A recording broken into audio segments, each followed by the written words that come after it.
여러분 반갑습니다.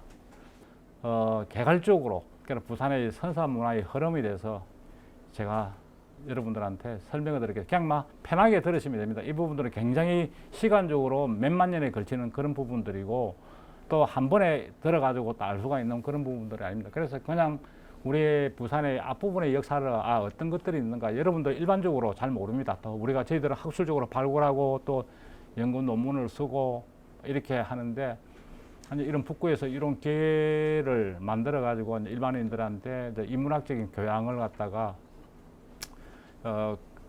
최근에 어떤 연구 지식이라든지 이런 것들을 공유하고 있는 것도 상당히 좋은 일이라고 생각이 되고 또 이런 교육 활동들은 강좌 이런 것들은 부산 박물관에 각각의 이런 데서 굉장히 많이 합니다. 그런데 여러분 알다시피 코로나 때문에 직접 대면하는 것들이 불가능하고 다 비대면으로 하는데 마침 또 이 북구청에서는 이런 상황 속에서도 이렇게 직접 대면을 할 수 있어도 저도 개적으로 마음이 굉장히 편합니다. 지금부터 강의를 시작하도록 하고 그럼 지금 현재 여기 지금 부산의 선사 유적들을 보면은 부산은 일찍부터 19세기 중반부터 일본하고 교류라든지 동네라든지 이쪽 지역 구포 지역들이 이제 이 근대화가 되면서 굉장히 다른 지역보다 많이 유적들이 많이 훼손됐었습니다.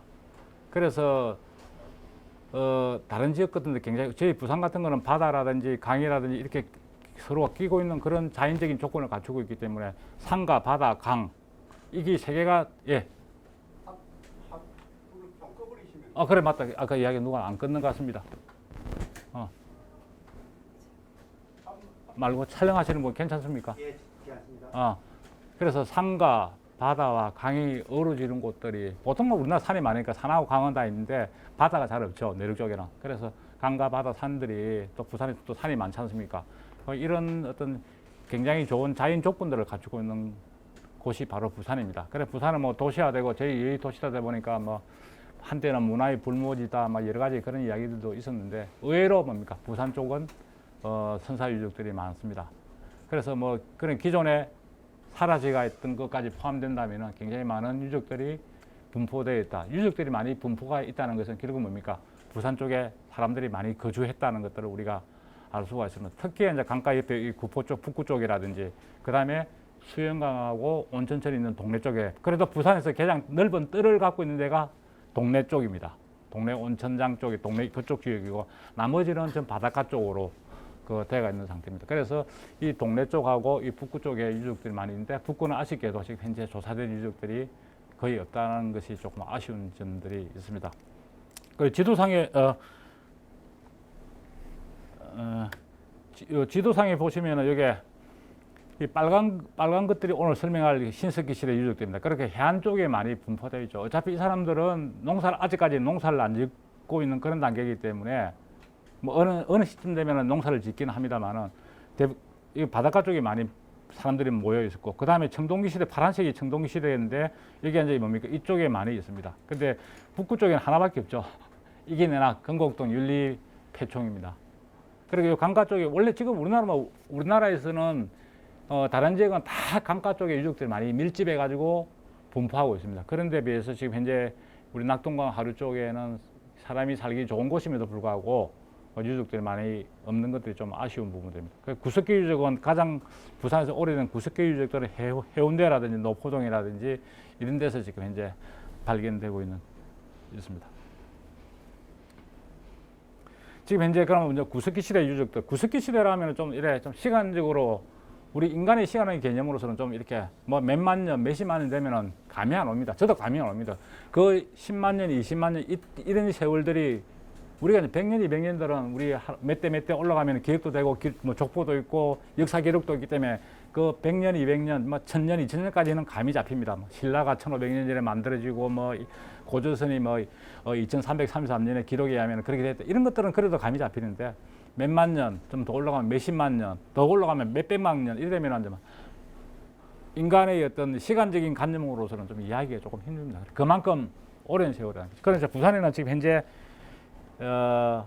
발굴됐거나 확인된 유적은 지금 4개 정도입니다.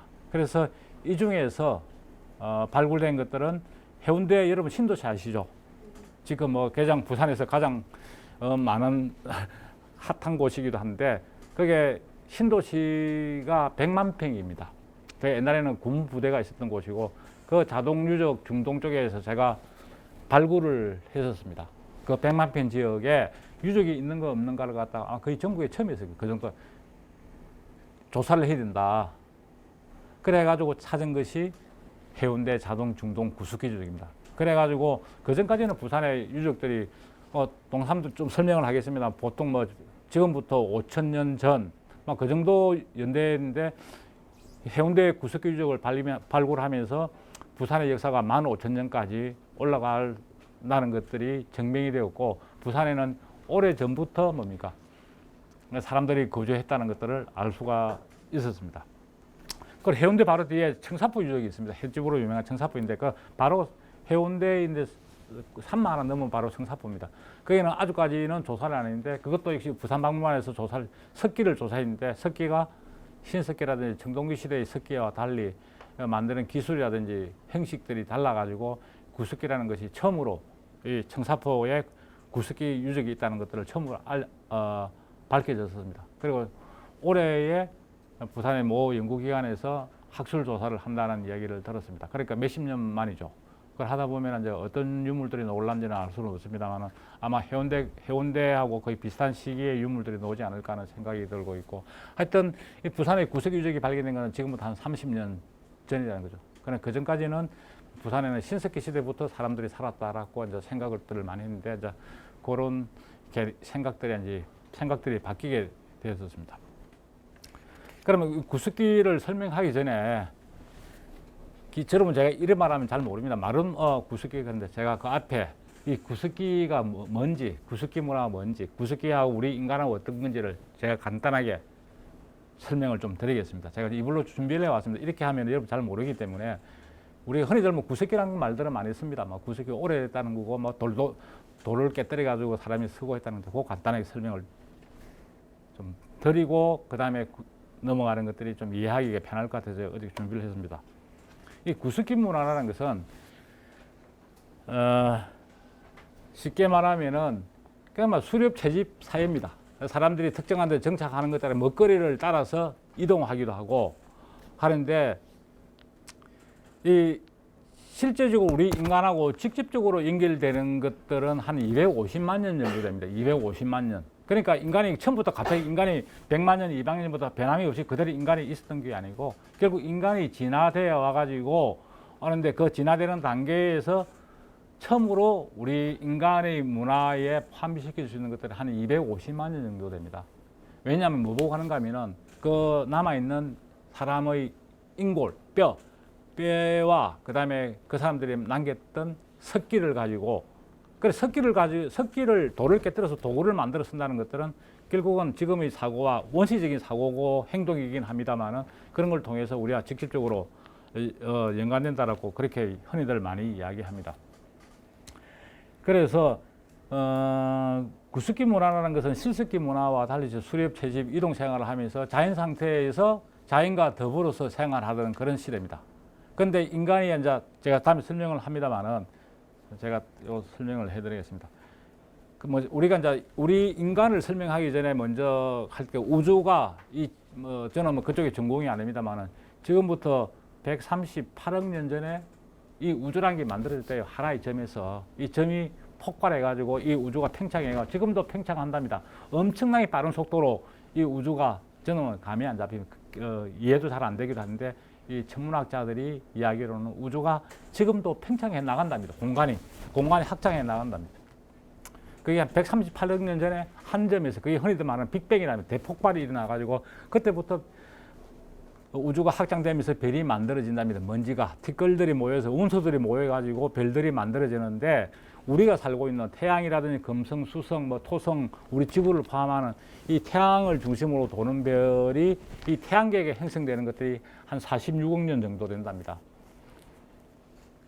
이 46억 년 중에서 지구가 만들어지고 처음에는 지구에 생명이 없었습니다. 불덩어리니까 이 불덩어리가 수억 년에 걸쳐서 식으면서 자연적인 변화에 의해서 약 38억 년 전에 처음으로 우리가 말하는 요즘 코로나 때문에 DNA 코로나 이렇게 하시죠. 그거 좀 이야기 곤란한데 눈에 보이지 않는 그런 원소들에 의해서 뭡니까? 생물들이 진화 발전해가지고 인간이 되는데 여기서부터 이제 이게 전부 다 이게 눈에 보이지 않는 원소들입니다. DNA들입니다. 이런 것들에서 시작해가지고 각종 생물들이 서로 돼가지고 맨 마지막에 인간이 만들어지는 거죠. 그러니까 이걸 좀 다르게 표현을 하게 되면은 생명 출현은 한 38억 년 정도 되고 여기서부터 이제 우리 원숭이, 골리라, 오랑우탄하고 보면은 우리 다 이웃 사촌들입니다. 그 아들도 올라가면 할아버지가 같습니다. 원숭이, 침팬지, 오랑우탄, 골리라 이런 것들이 우리 인간하고 한 800만 년, 1000만 년 정도까지 올라가면은 우리 조상들이 같습니다. 거기서 갈라집니다. 그래서 여기서부터 갈라져가지고 이 자연의 오묘한 섭리에 의해서 많은 생물들이 각각이 진화가 되어 나옵니다. 하다가 맨 마지막에 뭡니까? 인간이 이렇게 만들어집니다. 그러니까 이렇게 많은 생명들이 탄생하고 소멸되고 이런 과정을 갖다가 수억 년 반복해 나가면서 마지막으로 탄생한 것들이 우리 인간입니다. 이 끝에 와 있습니다. 그래서 이걸 갖다가 요즘은 유전자 정폭, 요즘 코로나 때문에 많이 여러분들 이해하지만은 여기서 유전자 분석을 해보면 우리하고 가장 가까운 침팬지가 우리하고 유전자를 분석해 보면 98% 이상이 동일합니다. 그 다음에 이래 보면 나와 있죠. 이게 무슨 말인가 하면은 결국은 인간은 어느 하나의 생명에서 진화 발전돼 와가지고 가지 뻗어 나가면서 우리 인간이 만들어졌다는 거죠. 그런데 그러면 원숭이에서 진화된 거가 침팬지 변화된 게 아니고 그 아들 할아버지라고 각각 종들이 다릅니다. 이 아들이 올라가게 되면 어느 한 시점에서는 조상이 같은데 그 다음에 이 갈라집니다. 갈라지는 이유가 뭔가 하면 쉽게 말하면 이런 겁니다. 진화돼 가지고 우리가 지금 아버지하고 아버지 형제 사촌들 형제간에는 다 닮습니다. 부모 밑에. 근데 내려가면 내려갈수록 닮지가 않습니다. 1세대, 2세대까지를 보면은 눈이 닮았네, 할아버지 닮았네, 뭐 귀가 닮았네 이런 이야기들 많이 합니다. 할아버지까지. 3대까지는 유전적으로 자식 한테까지 전달이 되고 또 그런 형태들이 우리가 신체에서 알 수가 있습니다. 그런데 더 올라가게 되면은 전혀 딴 사람이 됩니다. 그러니까 이걸 갖다가 더 시간을 갖다가 확대를 하게 되면은 이것들이 어떤 자연 상태에서 그 환경에 적합한 형태로 우리 유전자가 바뀌게 됩니다. 그러면서 처음에는 같았는데 할아버지는 같았는데 한참 내려가다 보니까 서로 다른 종이 됐다는 거죠. 다른 종이 된다는 이야기는 교배가 안 된다는 이야기입니다. 교배가 되더라도 1세대밖에 안 됩니다. 여러분들 씨 없는 수박이 있죠. 그런 씨 없는 수박을 만드는데 우리 수박에 씨 묻기가 불편하니까 좀 씨 없는 수박을 좀 맛있는 게 있으면 좋겠는데 그건 한 세대밖에 안 됩니다. 여러분 호랑이하고 사자하고 교배시키면은 라익을 해가지고 호랑이 반, 사자 반이 노는데 그 다음부터는 안 됩니다. 한 번은 되는데 그래서 서로 다른 종들은 그 교배가 안 됩니다. 그래서 원숭이, 침팬지하고 인간하고는 교배가 안 되는 거죠. 그래서 옛날에 러시아에 옛날에 몇십 년 오래전에 그렇게 만들려고 그런 비윤리적으로 생물학적으로 그런 연구가 있었다는 이야기도 있었는데 결국 안 되는 거죠. 그러나 올라가게 되면 같다는 거죠. 그 올라가는 것들이 1000만 년, 한 2000만 년 정도 됩니다. 그러나 우리가 침팬지, 오랑우탄 이쪽하고 우리 인간하고 갈라진 것들이 유전자를 분석을 하게 되면 그 유전자 분석을 올라가게 되면 연대를 알 수가 있어요. 그게 한 700만 년 정도 된답니다. 그러니까 700만 년 전에 우리하고 이 아들이 갈라진다는 거죠. 우리가 족보도 보면 가다가 처음에는 김해김씨 갔다가 좀 지나고 나면 분파되죠. 경주김씨, 김영김씨 이렇게 하듯이. 네. 그런 상태로 해서 변화해 나간다는 이야기입니다. 그래서 요거는 참고하시면 되고. 우리가 이제 초기에는 보면은 지금 우리 인간 모습이지만 이전에는 우리 인간 모습들이 아닙니다. 뼈도 다르고 형태도 다르고 처음에는 걷지도 못하고 네 발로 걸어 다니고 그런 상태가 돼요. 인간이. 그러다가 점점 뭡니까? 지금의 인간과 현생 우리 인류와 같은 형태의 동물들이 출현을 하고 거기서부터 진화 발전해 나오는 거죠. 그래서 처음부터 똑같이 있다 생각하시면 안 됩니다. 바뀌어 나갑니다. 그러면서 어쩌든지 생활하는데 생존하는데 유리한 형태로 바뀌어 나간 거죠. 그리고 우리 인간은 두 발로 걸어 다니고 원숭이 침팬지들은 네 발을 다 써야 됩니다. 그래야 저들은 산에서 숲속에서 나무를 잘 타고 저거 먹고 싶은 걸 먹거리를 잘 확보를 할 수가 있고 우리보다 더 빠르고 힘도 세고 그래야 되는 거예요. 근데 우리 인간은 어떤 식으로든 간에 산에 숲 속에서 살다가 나무 위에서 생활하다가 어떠한 이유에 의해서 뭐 여러 가지 기후 원인도 있고 그렇게 학자들은 이야기를 합니다. 땅에 내려오고 땅에서 냈다 보니까 네 발로 걷기는 좀 불편하거든요. 그러다 보니까 두 발로 걷는 개체가 사람이 태어나고 그렇게 하다 보니까 계속해서 두 발로 걷는 사람들이 많이 출현한 거예요. 그러니까 네 발로 걷는 사람들은 사라지고 두 발로 걷고 두 발로 걷다 보니까 손이 자유스러워지고 그래서 손을 갖고 여러 가지 도구도 만들고 그래서 이렇게 두 발로 걷다 보니까 손은 서긴 서는데 나무는 타긴 타는데 침팬지라든지 원숭이보다는 우리가 잘 탈 수가 없는 거죠. 그런 상황이 되는 겁니다. 그래서 구석기 시대에는 우리 인간이 만든 석기의 종류에 따라서 크게 뭐 전기, 중기, 후기 이렇게 구석기 시대로 나누는데 이건 전문적인 거니까 여러분 참고로 하시면 되고 이 중에서 우리의 직접적으로 우리와 관련되는 것들이 1만 년에서 4만 년 전입니다. 우리가 이 사람들은 우리와 같습니다. 생각도 같고 우리의 행질적인 특징도 같고 뼈 모양도 같고 사고도 같습니다. 그러나 기술적인 거라든지 이런 것들은 뭐 1만 년 전, 5만 년 전이기 때문에 다르긴 한데 이런 상태의 사람들은 우리의 직접적인 조상이라고 할 수가 있고 우리 현생 인류라고 이야기를 하고 있습니다. 지금 현재 보면 가장 오래된 우리가 직접적으로 연결되는 것들이 오스트랄로피테쿠스라는 그 인골이 있습니다. 그 남쪽의 원인인데 남쪽의 원숭이라는 말입니다. 그 아프리카에서 발견된 건데 이것이 우리의 직접적인 여기서부터 진화 발전돼 온 것이 아닌가라고 그 인류학자들이 이야기를 하고 있습니다. 1924년에 이제 발견이 됐는데 한 7살 정도 된답니다. 그래 전체적인 얼굴 보면 우리하고 비슷한데 사실 원숭이도 침팬지도 다 이렇게 생겼습니다. 그러나 여기서부터 이제 밖에 나가면서 새로운 종이 만들어지고 이 종이 사라지고 또 새로운 종이 만들어지고 자, 그런 식으로 해가지고 한 몇백만 년에 걸쳐가서 우리가 이제 태어나게 되는 겁니다. 이 애들을 그 오스트랄로피테쿠스인데 우리가 흔히들 여러분들 이야기를 들어보시는 건 모르겠습니다. 호모 사피엔스라고 이야기를 합니다. 호모 우리가 이제 생물을 분류할 때 종, 속, 가, 목, 강 이렇게 분류가 해 나가는데 호모라는 큰 카테고리 속에 우리 인간이 들어가 있습니다. 그래서 호모 사피엔스라 부릅니다. 여기도 오스트랄로피테쿠스도 이것도 호모 속인데 근데 우리하고는 종류가 다른 사람입니다. 근데 이 오스트랄로피테쿠스가 두 발로 걸었다는 것이 탄자니아에서 그 라에툴라라는 유적이 있습니다. 이 하산이 그 당시에 하산이 한 250만 년 전인데 하산이 폭발했대요. 하산이 폭발해가지고 비가 오니까 이 하산재가 굉장히 부드럽습니다. 그러다 보면 진흙처럼 굳어가 있는데 그날 뭡니까? 애하고 엄마인지는 모르겠습니다만은 이렇게 사람이 그러한 인간의 발자국들이 그대로 하산재에 찍혀가지고 남아있었는데 또 다시 뭡니까? 하산이 폭발해가지고 그 발자국을 덮은 겁니다. 그래가 오랜 세월 동안에 압력이라든지 지질학적인 변화에 의해 가지고 그게 마치 화석이 돼가지고 발굴이 된 거죠. 그래서 그 당시에 우리 인간이 적어도 200만 년 전에는 두 발로 걸어 다녔다는 것을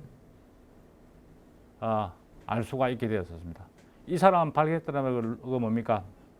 이거 유명한 고고학자 메리 루키라는 아버지도 고고학자입니다. 이 메리 루키라는 사람이 발견했는데 걸어 다니는 모습들은 이런 모습입니다. 뼈도 발굴됐고 그 시대에 해당되는 뼈도 발견됐고 이렇게 걸어 다니고 있는 모습들입니다. 그래서 이 인간이 두 발로 네 발에서 두 발로 걸었다는 것들이 우리 인간의 문명이 만들어지는 획기적인 사건이었습니다. 두 발로 걸어 다닌다는 것들이. 여기 보면은 다음 판에 보면은 이 침팬지는 보면 침팬지 원숭이 아들은 네 발로 걸어 다니는데 우리 개라든지 네 발 달린 짐승들은 발바닥이 땅을 보고 있어요. 근데 침팬지는 앞발은 손등을 가지고 걸어요. 이렇게. 다 똑같습니다. 뭡니까? 어기 업고 있는 엄마들하고 다 똑같습니다. 단지 이 아들은 조금은 걸어 다닙니다. 나무를 탈 때 나무가 있으면 조금은 걸어 다닙니다. 조금은 뜁니다. 여기까지. 그런데 계속해서 뛰지를 못합니다. 그런데 가장 가까운 인간하고 가까운 것이 침팬지인데 이 침팬지 애를 업고 다니는 모습 이 애가 침팬지가 털이 많은 이유가 우리 인간도 처음에는 털이 있었습니다. 근데 자꾸 애가 안 떨어집니다. 우리는 뭡니까? 애 저리 있으면 당장 뭐 한 조금 있으면 그러면 애가 떨어지는데 이 아들은 안 떨어져요. 왜 안 떨어진 줄 압니까? 여러분들 다들 이렇게 어린이들 다 여기 계시는 분들은 키웠는데 애들 어릴 때 있죠. 돌 지나기 전까지를 보면은 뭐 딱 손에 쥐면은 쥐어주면은 팍 집니다. 얘들은 무조건 집니다. 이게 뭔가 하면은 어릴 때 침팬지와 거의 비슷한 시기에 살았었던 인간들 몸에 털들이 많습니다. 애를 업고 해야 될 거 아닙니까? 애를 안으면 두 손을 못 쓰니까 일을 못 하니까. 그러면 엎으면은 이 아들은 본능적으로 뭡니까? 몸에 털을 집니다. 얘들은. 그래서 털을 지면은 이 침팬지는 애를 손으로 안 하고도 몸에 붙여놓고도 나무를 타고 막 돌아다닙니다. 그건 애들은 본능적으로 뭡니까? 손을 진다. 그래서 지금 인간들도 애 안할 때 보면은 돌전에 가다 보면 손을 집니다. 본능적입니다. 좀 지나고 나면 이제 안 합니다. 그게 뭔가 하면은 그 오래전에 몇백만 년 전에 유전적인 것들이 부분적으로 남아있다는 이야기입니다. 그래서 애들은 이거 손에 쥐는 힘들이 굉장히 강합니다. 왜냐하면 떨어지면 안 되니까 본능적으로 살아야 되니까. 그래서 이런 모습들이고 침팬지는 이렇게 걷는다는 이야기. 그 다음에 이제 요게 아까 본 오스트랄로피테쿠스 다음에 나타나는 것들 우리하고 직접적으로 관계되는 사람, 좀 더 가까운 사람들. 이 호모라는 그 새로운 종이 인간이 태어납니다. 앞에는 오스트랄로피테쿠스하고 얘하고는 또 종류가 다릅니다. 비슷한데 이웃 사촌인데 종류가 다른 호모가 등장하고 250만 년 정도 되고 이 사람들은 결국 우리하고는 비슷합니다. 여기서부터 사람들은 이제 직립해서 걸어 다니고 도구도 만들어 쓰고 그 뇌는 작습니다. 우리 뇌가 한 1400에서 1500cc 정도 됩니다. 우리 인간의 뇌가. 근데 이 아들은 뇌가 막 1000cc, 막 800cc 작습니다. 뇌가 작다는 것은 그만큼 사고하고 지적인 활동을 하는데 한계가 있다는 이야기입니다. 그래서 점점 인간의 이제 이런 호모라는 그 인간 종이 출현해가지고 점점 몇백만 년에 걸쳐서 발전해 나가서 머리가 커지고 두 발로 걸어지고 또 머리가 뇌 용량이 커지니까 자연적으로 뭡니까? 다양한 기술을 이용해서 도구를 만들어 쓰고 그렇게 되는 거죠. 그러면서 이제 점점 이제 우리 현생 인류에 가깝게 진화를 해 나갑니다. 이런 식으로 되는 거죠. 처음에는 이 250만 전에 호모라는 인간 종이 출현해가지고 이렇게 이제 걸어 다니면서 이제 이런 모습입니다. 이런 식으로 하면서 점점점 맨 마지막에는 우리와 가까운 인종들이 만들어지는데 이렇게 만들어지는 것들이 지금부터 한 20만 년 정도 됩니다. 20만 년 정도. 그러니까 이런 사람들이 쓴 도구들이 최초로 지금 현재 발견된 것에서 아프리카의 탄자니아 쪽인데 이 올드완 계곡에서 이제 석기들이 많이 발견됐어요. 그래서 그걸 기준으로 해가지고 올드완 문화라고 하는데 여기는 석기를 만드는데 굉장히 단순합니다. 자갈돌 같은 거 그냥 두 개 깨뜨려가지고 깨지면 날카로운 면들 있죠. 그거 갖고 도구를 쓰는 거죠. 그래가지고 그 당시 사람들은 뭐 식물도 채집해가 먹기도 하고 과일 같은 거 채집해서 먹기도 하지만은 주로 동물을 사냥하고 껍질을 벗긴다든지 사실 맨손으로 동물의 껍질을 벗긴다는 게 굉장히 힘듭니다. 그래서 돌을 깨뜨려가지고 날카로운 면을 이용해가지고 껍질을 벗기고 그 다음에 동물의 뼈 속에 있는 골수 있지 않습니까? 이 골수를 깨뜨려가지고 이게 실제적으로 이제 밑에 있는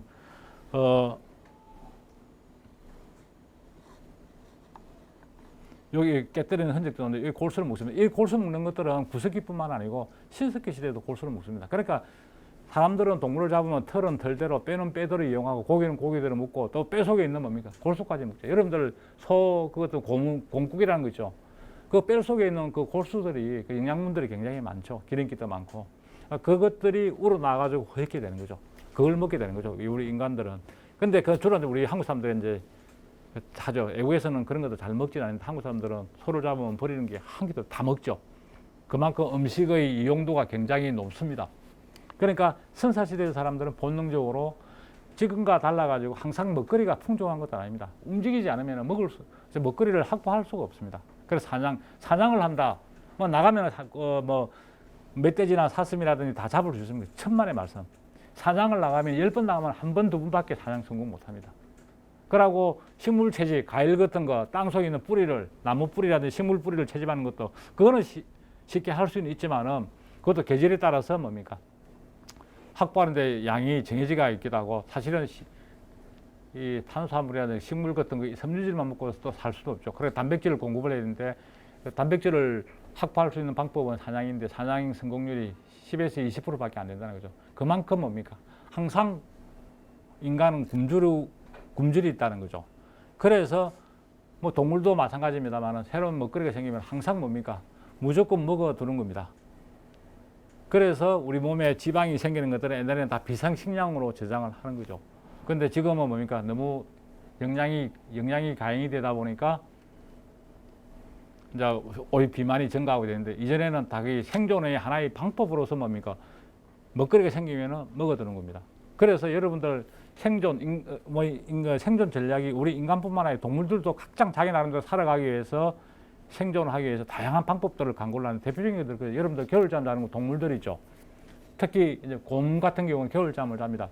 겨울에는 사실 먹거리가 확보하기 힘듭니다. 눈도 내리고 뭐 먹을 것도 없고 뭐 과일 같은 거 먹어야 되는데 뭐 겨울 되면 아무것도 없고 뭐 곰 같은 것도 사냥도 그렇게 쉽지도 않고, 그래서 먹거리가 풍부한 가을에 뭐 고기라든지 뭐 이런 것들을 굉장히 많이 먹어줍니다.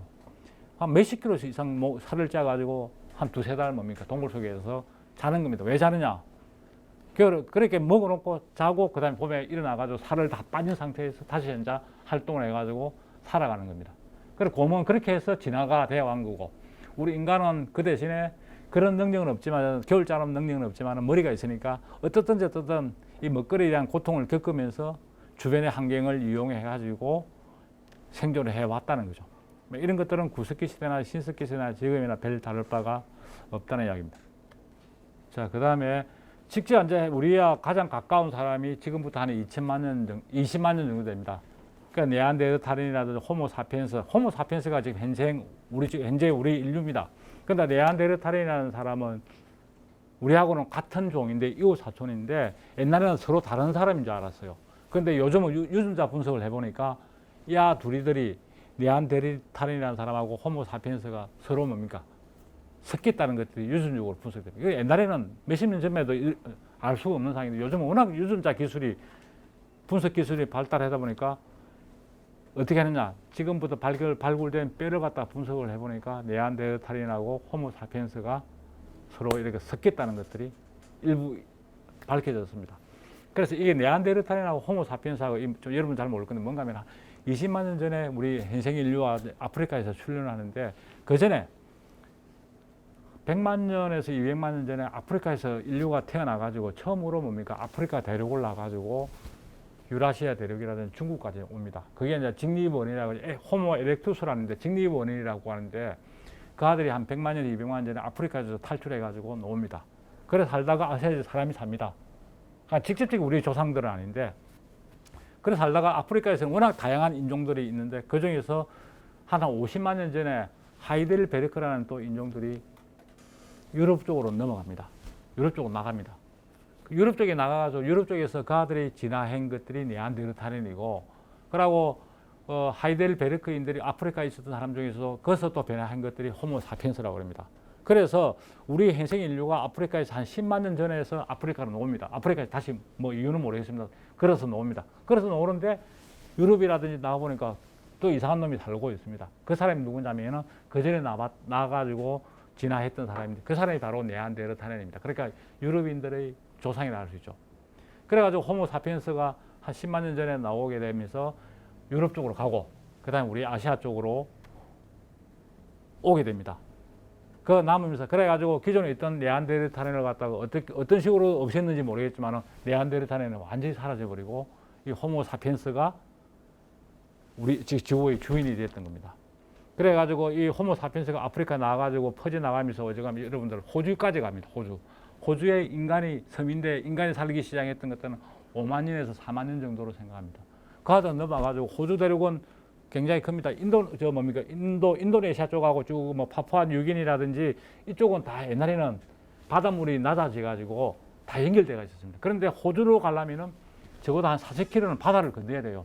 그래 구석기인들이 바다를 건너가지고 뭐 표를 했는데 호주 대륙을 건너가게 됩니다. 그래 발굴했는데 연대가 5만 년에서 4만 년 전에 인간이 살았다는 것이 증명됐습니다. 그게 호모사피엔스입니다. 그러고 그 유라시아 대륙으로 나왔던 호모사피엔스들이 어디로 가는가 하면은 우리 몽골, 시베리아 쪽으로 해가지고 우리나라로 들어오고, 그 아들이 점점 더 북쪽으로 가가지고 간 게 뭔가 하면은 아메리카 대륙으로 갑니다. 캐나다 해가지고 그쪽으로 내려가지고 북쪽에 있는 그 미국에 있는 북미의 인디안들을 만들고 더 내려가가지고 남미 사람이 된 거죠. 그래서 아메리카 사람들하고 우리하고 다 뭡니까?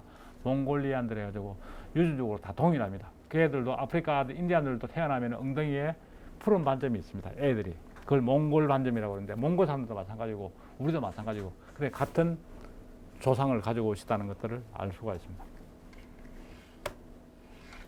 자, 요게 여러분 그림 보이죠? 이런 식으로 퍼져나갔습니다. 이런 것들 어떻게 하느냐? 그러니까 발굴을 통해서 또 생물학적인 분석을 통해서 이런 식으로 퍼져나가는 겁니다. 그러니까 여기서 아프리카에서 나와가지고 이제 유럽 쪽으로 갔는데 유럽 쪽에 가니까 여기 네안데르탈인이 살고 있어가지고 호모사피엔스들이 정복을 합니다. 어떤 식으로든 간에. 그 호모사피엔스들이 뇌 용량들도 크고 이랬는데 어떤 식으로든 간에 이 네안데르탈인을 갖다가 정복을 흡수를 하고 그래서 네안데르탈인이 사라지고 또 이쪽 일파는 뭡니까? 유라시아 대륙으로 가게 됩니다. 그래서 우리나라도 들어오고 이 아들이 이게 옛날에는 여기에 이 대륙하고 북미 대륙, 아메리카 대륙하고 연결되어 있었습니다. 이 아들이 넘어갈 때 지금보다 한 15,000년 정도 생각하고 있습니다. 15,000년 전. 그래 그 당시는 좀 빙하가 끝나고 해서 아메리카 대륙하고 아시아 대륙이 붙어 있었습니다. 그것이 베링 해협이라는데 빙하로. 그러니까 빙하를 건너가 가지고 이렇게 캐나다 쪽으로 이렇게 내려오는 겁니다. 이게 내려가 쭉 여기까지 내려오는 겁니다. 이게 이제 현생 인류가 아프리카에서 나와 가지고 확산돼 가지고 지금 현재 우리 현생 인류가 됐다는 것입니다.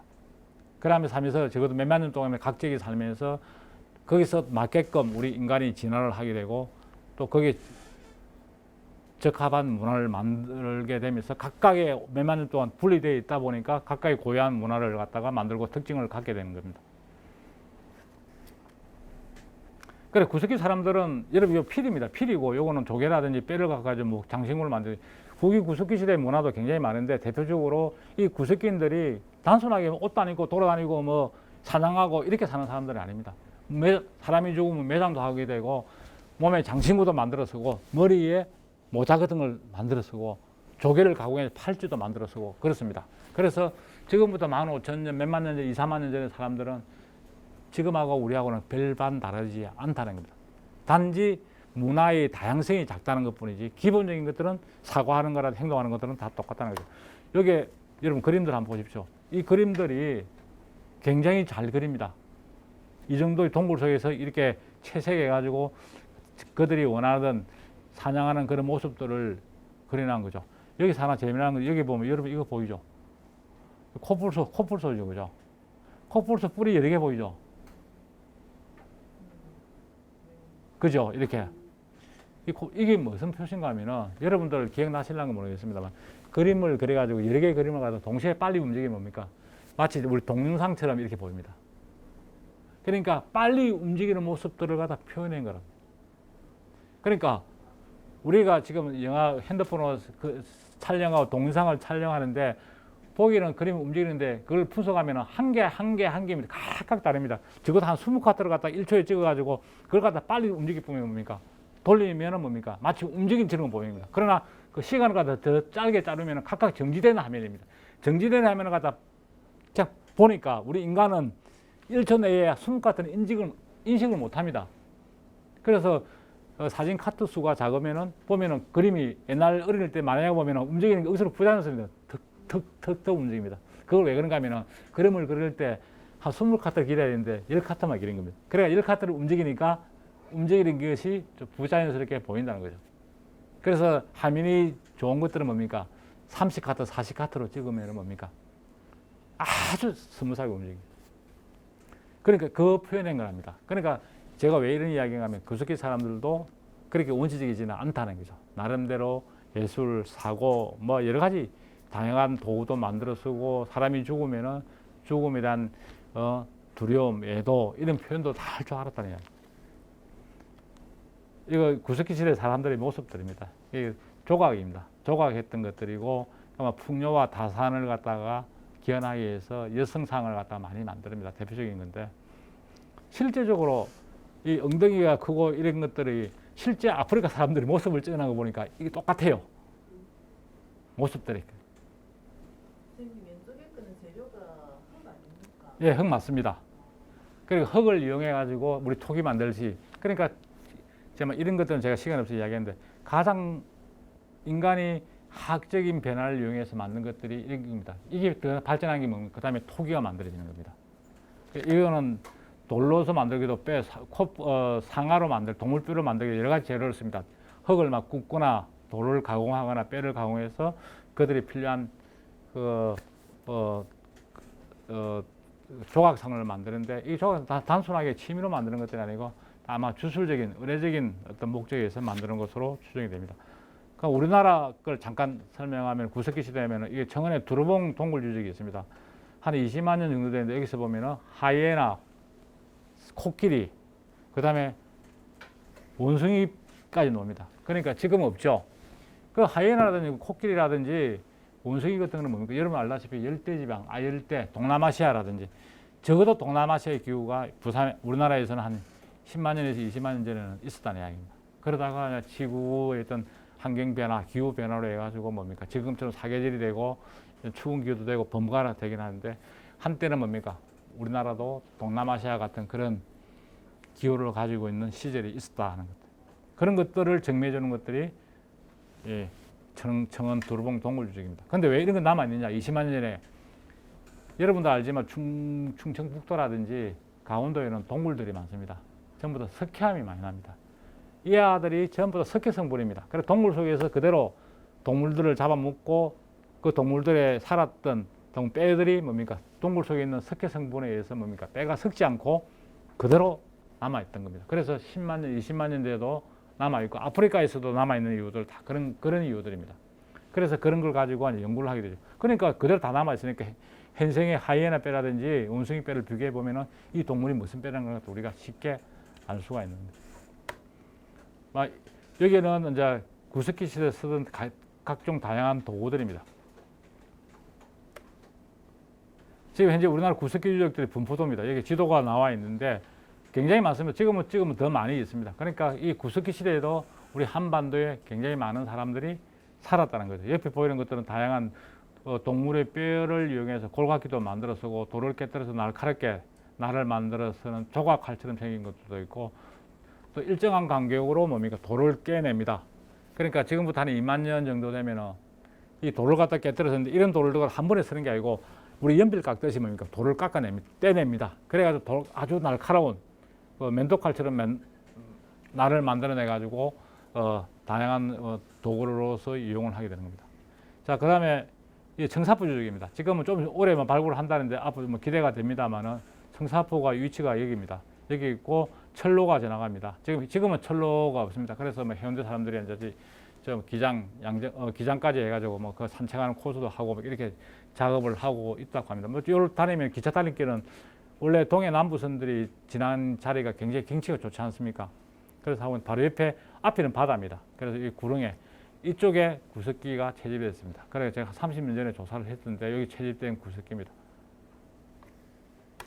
그 다음에 해운도에 지금이 다 신도시 지역입니다. 여기가 다 신도시 지역이고 군부대가 있었던 지역인데 조사를 했었죠. 지금은 조사하고 있는 장면들인데 여기는 지금은 아파트입니다. 전혀 찾지를 못합니다. 제가 위치도 모르겠습니다. 제가 그때 한 5개월 동안 해운대에 들어가서 조사를 했는데 지금은 뭐 완전히 바뀌어가지고 어디가 위치도 전혀 구분이 안 되는 그런 정도입니다. 자, 여기서 보면은 여기 보면 깨진 것들 석기를 만들면서 나무 이런 데 표시가 나죠. 저게 깨진 거 석기를 만드는 부스러기들입니다. 거기서 이런 석기들이 만들어지는데 이 부분들 앞부분을 가공을 했습니다. 원래 이걸 만들기 위해서 이렇게 날카로운 날을 떼내고 앞부분을 가공해가지고 필요한 도구를 만들어 썼습니다. 여기서 가장 하이라이트는 뭔가 하면 이겁니다. 이게 이런 몸돌이입니다. 이 몸돌에서 이렇게 돌날을 떼냅니다. 이렇게 기계적으로 떼냅니다. 이게 석기에서 가장 발달한 게 우리 여러분 칼로 연필 깎으면 나무 껍질 일어나죠. 그런 식으로 돌을 갖다 깨뜨리면은 규칙적으로 돌이 깨져 나옵니다. 깨놓은 걸 갖다가 어떻게 쓰느냐? 이렇게 씁니다. 이렇게 이런 나무라든지 동물의 뼈에다가 홈을 깎아내고 관에다가 접착제를 붙여가지고 날을 갖다 이렇게 복합적으로 씁니다. 그래서 창으로 만들거나 칼을 만들었습니다. 이렇게 창을 만들었으면 실제적으로 뭡니까? 러시아에서 발굴한 것들 보면은 맘모스 같은 데 보면은 어깨뼈에 실제로 바퀴가 들어가 있습니다. 이렇게 칼을 쓰는 거죠. 그래서 이게 이제 뭐 상상도입니다만은 후기 구석기 시대 사람들은 그런 도구를 이용해서 이렇게 만들었었다는 거죠. 이렇게 사냥을 했다는 이야기입니다. 그러고 이게 던지는 거고 던지는데 팔로만 던지는 게 좀 힘드니까 투창기를 만듭니다. 우리나라에서는 발견된 게 없는데 유럽 쪽에서는 투창기를 만들었습니다. 이렇게 딱 손에 쥐고 던지는 겁니다. 이렇게 창을 낑가 가지고 던지면 굉장히 멀리 가죠. 그래서 이 맘모스라든 대형 동물들을 갖다가 사냥을 했었습니다. 요거는 자동 구석기 주적입니다. 이 붉은 항토층에서 이런 석기가 나온 겁니다. 그래서 일반 사람이 볼 때 뭐 땅속에 있는 돌이나 일반 땅속에 있는 돌이나 사람이 만든 거 어떻게 구분을 하느냐고 흔히들 이야기를 하는데, 사람이 만든 것들은 인위적으로 자연적으로 굴러가서 돌끼리에 부딪히면서 자연적으로 깨뜨린 것들은 표가 납니다. 규칙성이 없습니다. 그러나 사람이 의도적으로 어떤 목적을 가지고 만들 때는 돌 뗀 것들이 정확하게 표시가 됩니다. 지금 여기에 있는 것들이 해운대 구석기 기념비가 세워져가 지금은 아파트에 있는 그 뭡니까 놀이터입니다. 놀이터에 이렇게 서가 있습니다. 요거는 이제 노포동에, 부산의 노포동에서 발견된 구석기입니다. 자, 구석기 쓰는 데는 종류가 다양합니다. 지금처럼 도구가 다양한 것 때문에 돌을 가지고 가죽을 벗기거나 갈아가지고 이 당시에도 바늘도 있고 가죽을 가지고 옷을 깃거나 구멍을 뚫거나 골각기를 가공하거나 이렇게 다양한 용도로 썼다는 것을 알 수가 있습니다. 그 다음에 신석기 유적들은 아까도 이야기했지만 부산에는 굉장히 많이 있습니다. 내용들이 책에 있으니까 참고를 하시면 될 것 같고, 이 신석기 문화는 앞에는 구석기 문화를 제가 간단하게 설명을 했는데, 이 신석기 문화는 한마디로 정의를 하게 되면은 자연의 질서로부터 인간적인 질서로 분리 독립했다는 겁니다. 인간적인 질서로.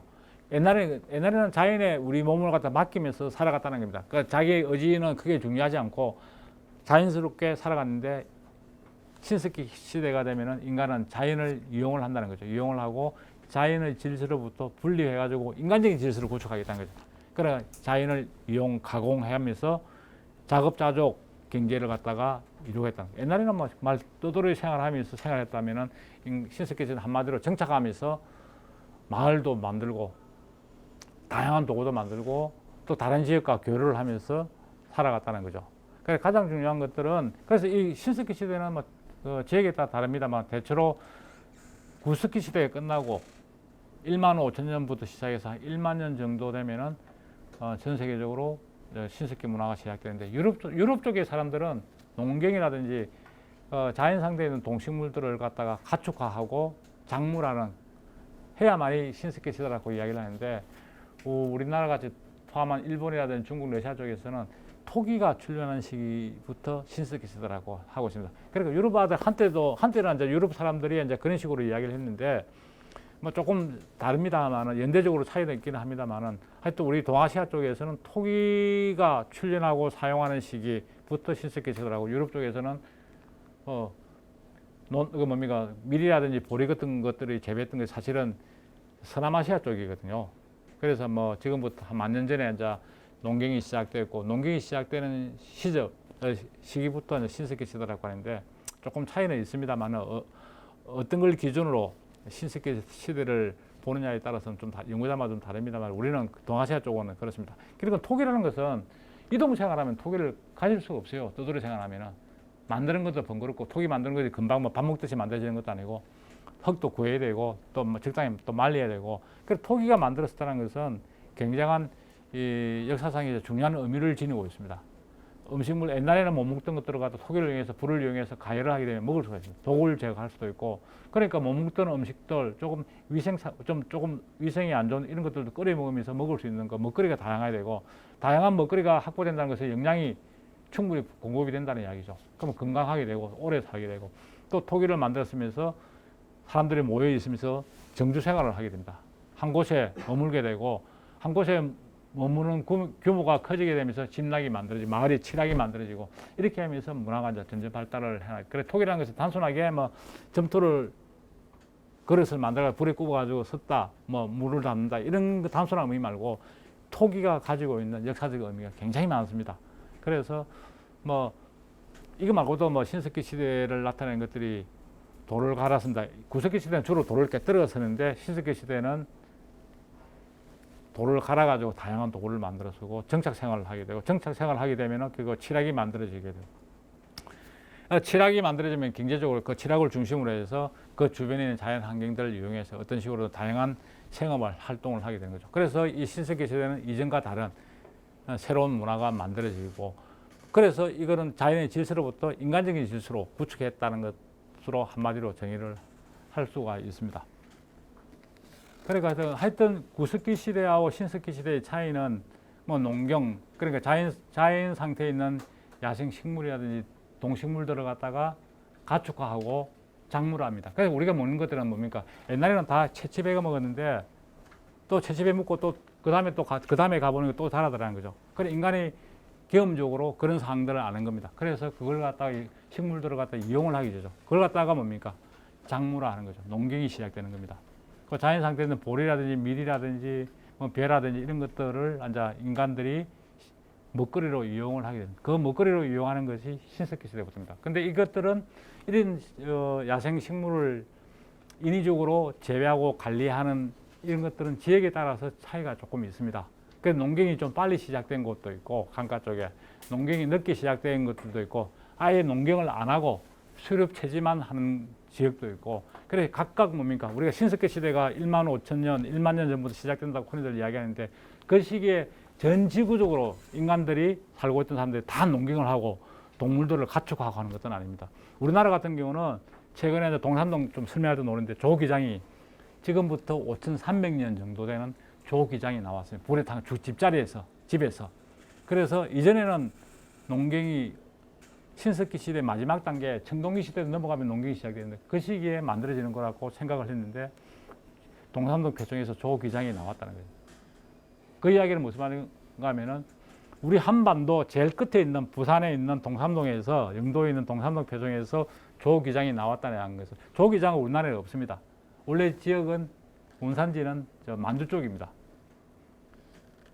지금은 뭐 강원도 산간 지역에 뭐 지금은 건강식으로 많이 먹지 않습니까? 그죠? 옛날에는 사실은 뭐 조기장은 우리가 못 살 때는 참 살하고 보리하고 구하기 힘들 때는 그거 먹고 살았지 않습니까? 그리고 강원도 지역은 논도 없고 논질 땅도 별로 없고 하니까 강원도 사람들은 조기장으로 많이 먹고 살았죠.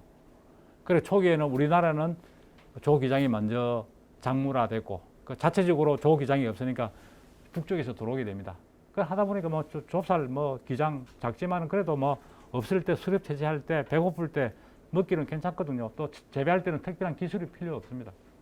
자연 상태 주변에 마을 주변에 뿌려놓고 키워가지고 돌을 갈아가지고 먹기도 하고 하자 그렇죠. 그러다가 우리나라는 벼농사를 시작한 것들은 청동기 시대부터 들어와야 됩니다. 그러나 중국은 남방 쪽에 따뜻한 쪽에 동남아 쪽에는 중국의 남쪽에 있자 상해라든지 그쪽 지역에서 뭡니까 양자강 유역 쪽에서는 일찍부터 뭡니까 벼농사를 시작합니다.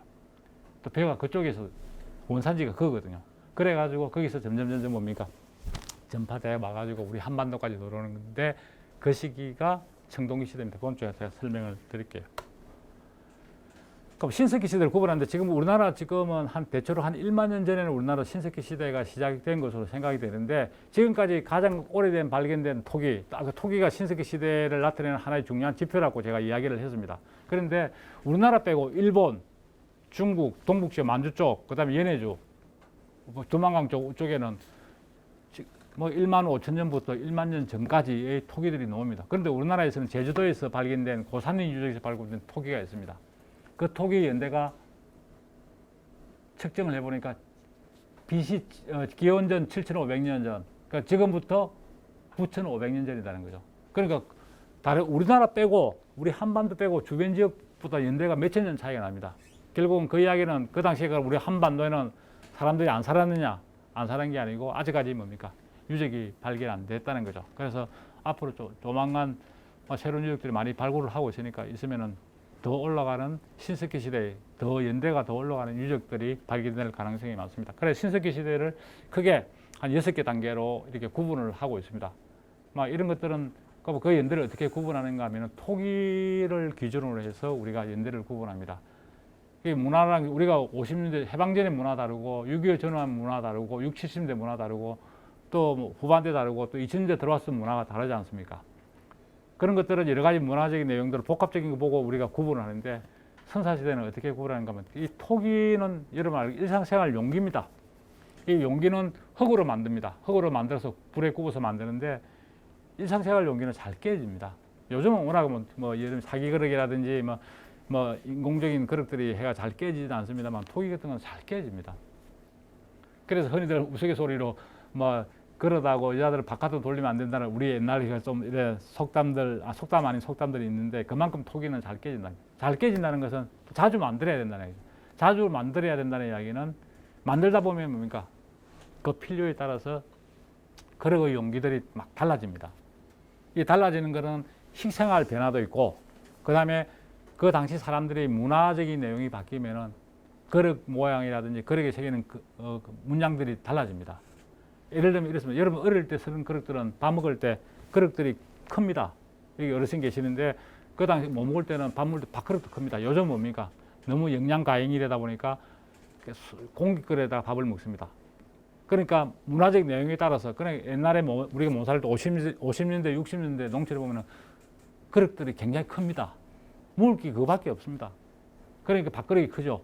지금은 그래 먹으면 전부 다 비만이 되겠죠. 그릇이 작습니다. 그 대신에 다른 것들이 먹거리들이 많습니다. 그래서 집에 보면은 그릇의 종류가 아주 다양합니다. 식생활에 맞게끔 또 그 시대 문화에 맞게끔 그릇들이 달라지고 또 이전에 그래서 이 신석기 시대의 그릇도 시대에 따라서 토기의 그릇의 종류라든지 그릇의 표면에 장식하고 있는 문양들이 달라집니다. 그런 걸 기준으로 해가지고 연대를 구분하고 그 구분하는 것도 그냥 구분하는 게 아니고 그렇게 구분하고 그다음 그 토기가 나와 있는 유적에 있는 조개 껍질이라든지 불탄 나무 숯이라든지 뼈라든지 이런 걸 가지고 과학적으로 연대를 측정해 가지고 이렇게 구분해 나가는 거죠. 그래서 이렇게 대략적으로 6단계로 이제 구분을 하고 있습니다. 여기는 5개 되는데 하나 더 있습니다. 후계하고 이렇게 되는데 이렇게 연대를 구분해 가지고 신석기 시대의 사회 문화적인 변화들을 우리가 이야기를 하고 있습니다. 이렇게 되는 겁니다. 그러니까 뭐 신석기 시대에는 그 다음에 지역에 따라서 유적들이 많습니다. 나라마다 그 지역의 문화적인 환경에 따라서 유적 종류가 많은데 지금 현재 우리 부산 쪽에는 확인된 유적들은 지금 보여지고 있는 바와 같이 무덤도 있고 폐총도 있고 칠학도 있고 주거지도 있고 암음 동굴도 있고 암음이라는 것은 바위 그늘입니다. 큰 바위 밑에 그늘이 생긴 그 부분에서 사실은 이게 정상적인 주거라고 할 수는 없죠. 대표적인 것이 율리 폐총이 유명합니다. 그 산 중턱에 있는 바위 그늘에 속에서 사람들이 살은 건데 뭐 오랫동안 살았다기보다는 일시적으로 어떤 목적을 가지고 살았던 것이 아닌가 생각하고 그다음 제사주력은 이 제사 종교 의례 이런 것들은 지금도 마찬가지입니다만은 특히 선사 시대는 거의 일상적인 겁니다. 삶 자체가 뭡니까? 종교적이고 의례적입니다. 그러다 보니까 이 의례적인 종교적인 제사주력들이 많이 있는데 사실은 남아있는 것들을 찾기가 그렇게 쉽지가 않습니다. 그런데 주로 이제 제사를 지낼 때 생업과 관련되는 풍요, 안녕 이런 것들을 기원하기 위해서 뭡니까? 제사 의례 활동들을 많이 하게 되죠. 뭐 고기 잡으러 갈 때 지금도 마찬가지입니다. 우리가 나갈 때 뭡니까? 그 의식을 거행하고 배를 타고 안전하게 돌아오기 위해 기원, 그다음에 풍요, 붕어, 고기를 많이 잡아오는 그런 바람에서 출항할 때는 뭡니까? 반드시 뭡니까? 의례적인 행사들을 많이 하게 되는 거죠. 그런 것들이 결국은 뭡니까? 선사시대의 그런 그 어떤 풍습들이 지금까지 이어지고 있다는 것들을 우리가 이야기를 할 수가 있습니다. 여기 부산에 봤습니다. 신석기 시대 분포가 보면 그 해안 쪽에 다 집중되어 있습니다. 그 해안 쪽에 도서 쪽하고 그 가장 많은 신석기 유적 중에서 가장 많은 것은 초기에는 어떤가 하면은 구석기 시대에서 수렵 생활 하던 사람들이 이제 어떤 자연 환경이 바뀝니다. 근데 구석기에서 신석기로 바뀔 때 가장 큰 변화가 뭔가 기후 환경이 바뀝니다. 그 전까지는 날씨가 추운 기온이 빙하기라고 흔히들 이야기합니다. 빙하기라고 해서 전 1년 내내 추운 건 아닙니다. 전체적으로 평균 기온이 내려가죠. 그 비가 오면은 다시 물이 돼야 되는데 추운 지역은 뭡니까? 비가 얼어붙습니다. 그러다 보면 빙하가 뭡니까? 지금 북극 쪽에 있는데 빙하가 점점 뭡니까? 우리가 살고 있는 쪽까지 얼음이 두께 몇십 메다, 몇백 메다가 얼어가 있는 상태가 되는 거죠. 그게 빙하기입니다. 근데 지금은 우리가 살고 있는 시기는 간빙기랍니다. 빙하기와 빙하기 사이에 좀 따뜻한 기후 환경에 있는 시기를 갖다가 우리 간빙기라는데 지금 우리가 살고 있는 간빙기입니다. 그래서 앞으로 한 뭐 여러분 걱정할 필요는 없습니다. 한 1만 년 정도 지나고 나면 이제 좀 추운 빙하기가 올 겁니다. 막 이거는 지구적인 환경적인 변화에 의해서 주기적으로 빙하기가 오고 빙하기가 끝나면 몇만 년 전에 빙하기가 있다가 또 간빙기가 오고 간빙기가 끝나면 다시 빙하기가 오고 이런 것들은 뭐 지질학하는 분들이 연구해서 증명이 되고 있는 그런 상태입니다. 그러니까 지금 우리가 살고 있는 것은 간빙이라는 거죠. 그래서 구석기 사람들이 지금은 바다하고 몇백 킬로 떨어져 있는 곳인데 걸어갈 수 있었던 이유. 그러니까 아까 전에 마지막 후기 구석기 시대 호모사피엔스들이 아프리카에서 나와가지고 유라시아 대륙을 해가지고 우리 몽골 해가지고 우리나라 들어오고 한갈래는 우리나라 들어오고 또 한갈래는 뭡니까? 계속 직진해가지고 뭡니까? 아메리카 대륙으로 넘어가셨던 이유는 아시아 대륙하고 아메리카 대륙은 지금은 베링 해협이라 가지고 해협으로 바다로 되어 있습니다. 지금은. 근데 그 사람들 어떻게 건너갔느냐? 구석기인들 배도 없는데 그 당시에는 아까 이야기했죠. 그 당시가 되게 추울 때입니다. 그래서 아시아 대륙하고 아메리카 대륙이 떨어져 있는 그 부분이 뭡니까? 추우니까 해수 바닷물이 증발하면 비가 내리죠. 내리는데 비로 내려야 되는데 얼어붙으니까 뭡니까? 해수면이 낮아지. 그래서 지금부터 한 2만 년 전에는 지금부터 100m에서 150m 정도가 뭡니까? 바닷물이 내려갔습니다. 그래서 부산도 지금 낙동강하고가 여기죠. 그죠? 그러니까 지금부터 15,000년 전 구석기 시대 마지막 단계 되면 어떤가 하면 대마도까지 내려갑니다. 물이 다 증발이 낮아져 가지고. 그러니까 더 오래된 유적들이 바다 밑에 있을 가능성이 굉장히 많습니다. 옛날에는 다 육지였는데 그러니까 기온이 따뜻해진대죠. 간빙기가 되면. 그러니까 뭡니까? 빙하가 녹습니다. 그게 점점 차올라오는 거죠. 신석기 시대는 차올라오게 됩니다. 그래서 남해안에 보면 섬들이 많죠. 부산. 많은 이유가 뭔가 하면은 원래는 다 육지였습니다. 산이었는데 바닷물이 차올라오니까 뭡니까? 어느 일정까지 차올라오고 나머지는 남아있는 거죠. 그게 다 섬이 된 겁니다. 남해의 다도해라고 그랬잖아. 그러니까 섬이 환경이 바뀌는 거죠. 바닷물이. 그래서 구석기 시대의 수렵 채집 사람들이 신석기의 어떤 자연 환경에 맞게끔 대형 동물들은 다 북쪽으로 맘모스라든지 이런 것들 다 북쪽으로 올라갑니다. 추운 지역에 사는 동물들은 올라가고 사슴, 멧돼지 이런 동물들이 우리 한반도에 많이 살게 되는 거죠. 그러면서 이 사람들은 수렵 채집도 하긴 하지만 그렇게 하니까 안정적으로 1년 내내 안정적으로 살기 힘드니까 뭡니까? 1년 내내 뭡니까? 식량자원을 안정적으로 공급하는 곳이 뭡니까? 바다입니다. 겨울에는 조금 뭐 음식물이나 어패류를 채취하는데 좀 춥긴 합니다만 그래도 1년 내내 먹을 수 있는 곳이 뭡니까? 바닷가입니다. 그래서 신석기 사람들은 초기에는 뭡니까? 바닷가에 많이 정착을 하게 되고 그 다음에 북쪽으로부터 뭡니까? 조기장 이런 농경 관계 이런 것들이 새로운 문화가 들어오면서 뭡니까? 내륙 쪽으로 사람들이 강가 쪽으로 따라가면서 사람들이 많이 살게 되는 겁니다. 그래서 폐총들이 신석기 유적들이 우리 해안 쪽 서해안이라든지 남해안 쪽에 많이 있습니다. 근데 동해안 쪽에는 폐총들이 거의 많이 없습니다. 막 그런 그 환경에 따라서 그렇습니다. 그런 동해안에 섬이 있습니까? 울릉도밖에 없죠. 독도하고. 동해안 섬이 있습니까? 해안선이 깔끔합니다. 자, 이렇게 완만하게 올라가죠. 그런데 남해안하고 서해안은 뭡니까? 섬들이 복잡합니다. 그거나 해수면이 상승을 해가지고 원래는 육지였던 것들이 바닷물로 다 차고 그 봉우리가 섬으로 남아있는 것들이 남해안의 다도해입니다. 그러니까 동해안 쪽은 여러분 높은 산들이 다 동해 쪽에 다 있습니다. 동해안 따라서 태백산맥들이 쫙 있습니다. 그러니까 그쪽이 융기가 되고 동해 쪽이 높고 서해 쪽이 땅이 낮습니다. 지구가 융기가 되죠. 우리 한반도가. 그래서 그쪽에는 섬이 없고 바다 속에 다 있는 거죠. 남해 쪽에는 해수면이 차면서 원래 육지에 있는 산들이 다 물속에 잠기고 그 봉우리들만 남아있는 것들이 지금의 섬으로 되어 있다는 거예요. 그러니까 보면 이 폐총들의 분포도를 보면은 우리 남해안 쪽하고 서해안 쪽이면 동해안 쪽에는 없습니다. 저 끝에 하나 좀 있고 뭐 섬이라고는 할 것 없을 정도로만. 그래서 이 폐총들이 신석기 사람들은 바닷가에 살면서 결국 어패류가 주요 식량 자원이니까 그 어패류들을 많이 먹고 버려가지고 남긴 유적이 바로 폐총입니다. 폐총이라는 건 조개 껍질들이라든지 고기뼈라든지 이 사람들은 고기만 먹고 사는 사람들은 아니니까 바다고기. 그럼 수렵도 하고 또 채취도 하고 이렇게 하게 됩니다. 그런 것들을 일정한 곳에 버리는 곳이 바로 폐총입니다. 그러니까 일종의 서대기장이 되는 거죠. 그래서 이 폐총이라는 것들은 인간의 구석기 시대에서 신석기 시대에 전환하면서 폐총이 만들어집니다. 그러니까 몇백 년 아프리카에서 인류가 출현해가지고 유라시아 대륙부터 아프리카를 탈출해가지고 아시아 대륙으로 나오게 됩니다. 나오면서 몇백 년 동안 육지에서 사람들이 살았습니다. 이 폐총이라는 것들은 인간의 육지에 살았던 사람들이 바다에 살았다는 거죠. 바닷가에서. 산소라의 바닷가에서 산다는 게 아니고 그전에는 자연의 질서에 순응하면서 육지에서 순응하면서 살아왔는데 신석기 시대 되면서 해양 자원을 갖다가 적극적으로 이용을 했다는 거죠. 그것이 굉장히 중요하죠. 또 그다음에 또 폐총에는 다양한 정보들이 포함되어 있습니다. 대부분들이 우리가 먹다 남은 것들은 다 없어집니다. 지금은 쓰레기들이 뭡니까 녹산에 쓰레기 매립장으로 다 가지만은 대부분들이 땅속에 있는 것들 몇백 년 지나고 나면 다 없어집니다. 비닐부터 시작해가지고 버렸던 모든 것들은 다 없어집니다. 돌 같은 것들은 없어지지는 않겠습니다만. 근데 이 폐총에서는 그 당시에 사람들이 식량, 먹거리라든지 자연 환경이라든지 무엇을 잡아먹고 뭘 했는지 이런 것들이 이 폐총 속에 다 남아있다는 거죠. 그 폐총에서 남아있는 이유는 뭔가 하면은 이 폐총의 성분이 탄산칼슘입니다. 우리 뼈와 같습니다.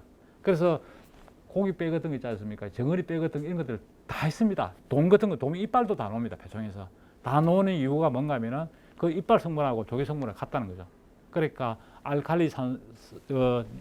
폐총이 알칼리성으로 바뀌면서 그 속에 이 종이 같은 거라든지 다른 거 나무 같은 거는 썩어 없어지지만 나머지 것들 뼈라든지 동물이라든지 뼈 같은 것들은 그대로 다 남아 있습니다. 그래서 우리 폐총을 발굴하면서 당시 식생활이라든지 당시 사람들의 자연환경, 기후 이런 것들을 갖다가 우리가 연구를 하고 그 당시의 상들을 갖다가 이해를 할 수가 있는 겁니다. 그런 의미에서 폐총은 특히 신석기 시대의 사회와 생활을 연구하는데 굉장히 중요한 정보를 주고 역할을 하고 있습니다. 이 대표적인 폐총이 부산에서는 동삼로 폐총하고 번방 폐총이 있습니다. 저기 강서구 쪽에. 제가 92년도인가 발굴했을 때 그 당시에도 이렇게 잘 남아 있습니다. 지금은 보존되어 있습니다. 거의 극히 일부분인데 발굴을 했었습니다. 유적은 한 1000평 정도 되는데 발굴한 것들은 한 20평 정도 발굴을 했습니다. 그런데 이게 밭으로 폐총인데 그 당시에 강서구의 분방에 사고는 밭으로 이용을 하고 있었는데 또 그 당시 발굴하면서 이야기를 들어보니까 60년대에 닭 사료 준다고 이 조개를 많이 캐갔대요. 왜냐하면 닭 사료를 줘야 되니까. 왜냐하면 계란의 껍질이 단단해지고 이러니까. 그래서 이걸 캐가지고 부숴가지고 닭 사료를 많이 이용을 했다. 그래 많이 좀 훼손됐는데 그래도 굉장히 잘 남아 있습니다. 그래서 한 20평 정도 발굴을 했기 때문에 앞으로 학술 조사를 하게 된다면은 굉장히 많은 유물과 그 당시의 어떤 사항들을 알 수 있는 그런 자료들이 나올 것으로 기대를 하고 있습니다. 이제 발굴하고 있는 장면입니다. 근데 이 번방표총 앞에는 지금은 미나리 밭으로 돼가 지금은 갱마장 있는 데 있죠. 여러분 부산 경남 갱마장 있죠. 그거 다 육지였는데 그전에 밭입니다. 그전에 전부 다 바다였습니다. 그러니까 몇천 년 동안 있으면서 옛날에 바다가 전부 다 육지로 바뀌었습니다. 제가 발굴을 할 때 지금 발굴해 보니까 아주 해운대 모래보다 더 부드러운 모래가 백사장을 발굴을 했어요. 신석기 시대 백사장을 보여드리겠습니다. 이겁니다. 지금 비가 와가지고 제가 발굴할 때 2000년도에 발굴을 했었는데 이 부산 아시안게임 때문에 여기 이제 승마 경기장을 짓기로 되어 있습니다. 경마장하고 승마장. 승마장은 아시안게임 할 때 경기를 해야 되니까 안 그러면 여기서 안 하면은 가천에 승마장까지 가야 돼요. 부산에서 아시안게임을 하는데 그런 것 때문에 좀 여러 가지 문제들이 있었는데 발굴을 했었는데 요에 한 2m 이상 덮이가 있었습니다. 그걸 발굴을 하니까 굉장히 고운 모래들이 있었습니다. 이게 해안선입니다. 이 바닷가에 사람들이 살았다는 것들을 증명을 하고 있고 그 당시에 바다의 해수면의 높이가 얼마나 되는 것도 알 수가 있습니다. 그러니까 여기서는 주거지는 발굴을 안 됐는데 해안가에서 이 사람들이 먹거리를 했던 이런 흔적들이 발견됐습니다. 여기가 노가 돌이 둥근 그게 있죠. 이게 뭔가 음식물을 조리하는 시설입니다. 하덕자리입니다. 단순하게 불을 피우는 게 아니고 여기 발굴하면 요 밑에 반만 들려있죠. 여기에다가 음식물을 놓고 요거에 있는 돌들을 갖다가 불을 지핍니다. 불을 지피면은 돌이 굉장히 뜨거워집니다. 그 뜨거워진 돌을 갖다가 음식물 위에다 고기라든지 이런 데다가 사가지고 덮어놓으면 한 2시간 있으면 완전 찜이 됩니다. 다 익어봅니다. 그래서 일본에서 실험을 했는데 그 돼지 작은 걸 갖다가 돼지 새끼를 갖다가 한 5-6시간 동안 이렇게 해가지고 엮고 불을 달가서 돌을 덮고 위에다가 흙을 덮습니다. 왜냐하면 열기가 안 빠져나가도록. 그래서 놀다 보니까 한 5-6시간 되면은 돼지가 바베큐는 아니고 다 익어 있습니다. 찌가 있습니다. 이런 것들을 우리나라뿐만 아니고 남태평양에 있는 사람들, 동남아시아 사람들, 아프리카 사람들을 이렇게 음식을 찍어 먹습니다. 뭐 동남아 쪽이라든지 아프리카 쪽에는 그거 뭡니까 식물 잎이 크지 않습니까? 거기다가 사가지고 남태평양의 폴리네시아 사람들, 뭐 하와이, 뭐 사모아 이런 데 보면 옛날 사람들은 원주민들은 다 이렇게 음식을 익혀 먹습니다. 그럼 굉장히 맛있다고 합니다. 기름기도 다 빠지고. 요거는 이제 불을 피웠던 하득자리입니다. 이렇게 다 표현하죠. 요거는 발굴하고 있을 때에 이제 현장에서 이제 일반 사람들한테 설명하고 있는 그런 모습들입니다. 이 발굴했는데 패총이라는 건 쓰레기장만 있는 게 아니고 쓰레기장이 만들기 전에 뭡니까? 무덤도 있었습니다. 근데 무덤은 한 개만 발굴을 했는데 지금도 그렇지 않습니까? 지금은 이렇게 돼 있는데 또 앞으로 몇십 년 되면 여기가 아파트가 될란지 공장이 될란지 아무도 모릅니다. 그래서 신석기 시대 사람들도 그들이 살고 있는 주변의 공간들을 갖다가 그 시대에 맞게끔 이용을 하게 됩니다. 그래서 이 패총이 만들기 전에는 뭡니까?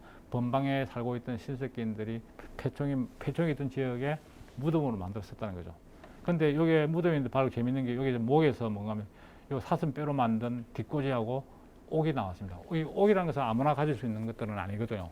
그래서 이 애가 나이가 12살 정도 돼요.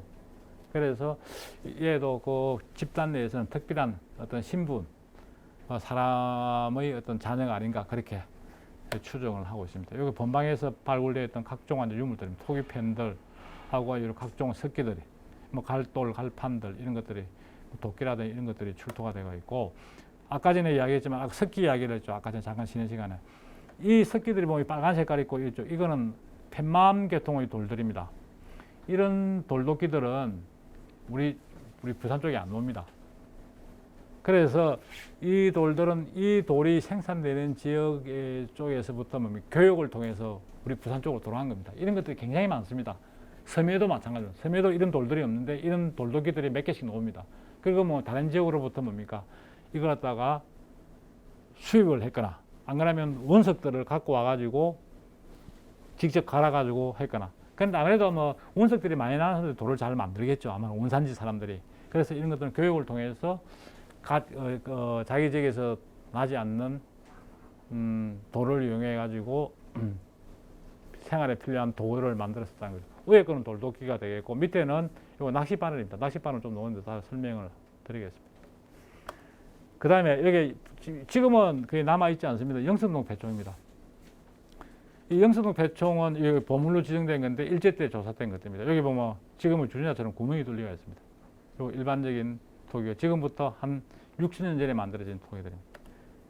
자, 요건 그 다음에 유명한 뭐 교과서에도 나오고 우리나라를 대표하는 신석기 시대를 대표하는 동산동 패총 유적입니다. 이 항공사진입니다. 이쪽에가 동산동 패총 유적입니다. 자, 요게 지금 해양대학교에서 바라본 모습들인데 이렇게 되어 있고 지금은 동산동 패총 전시관이 바로 옆에다가 유적이 없는 곳에 전시관이 만들어지가 있고 이거는 1970년에 찍은 동산동 패총 사진입니다. 완전 어촌 마을입니다. 지금 저는 완전히 많이 세월이 바뀌었죠.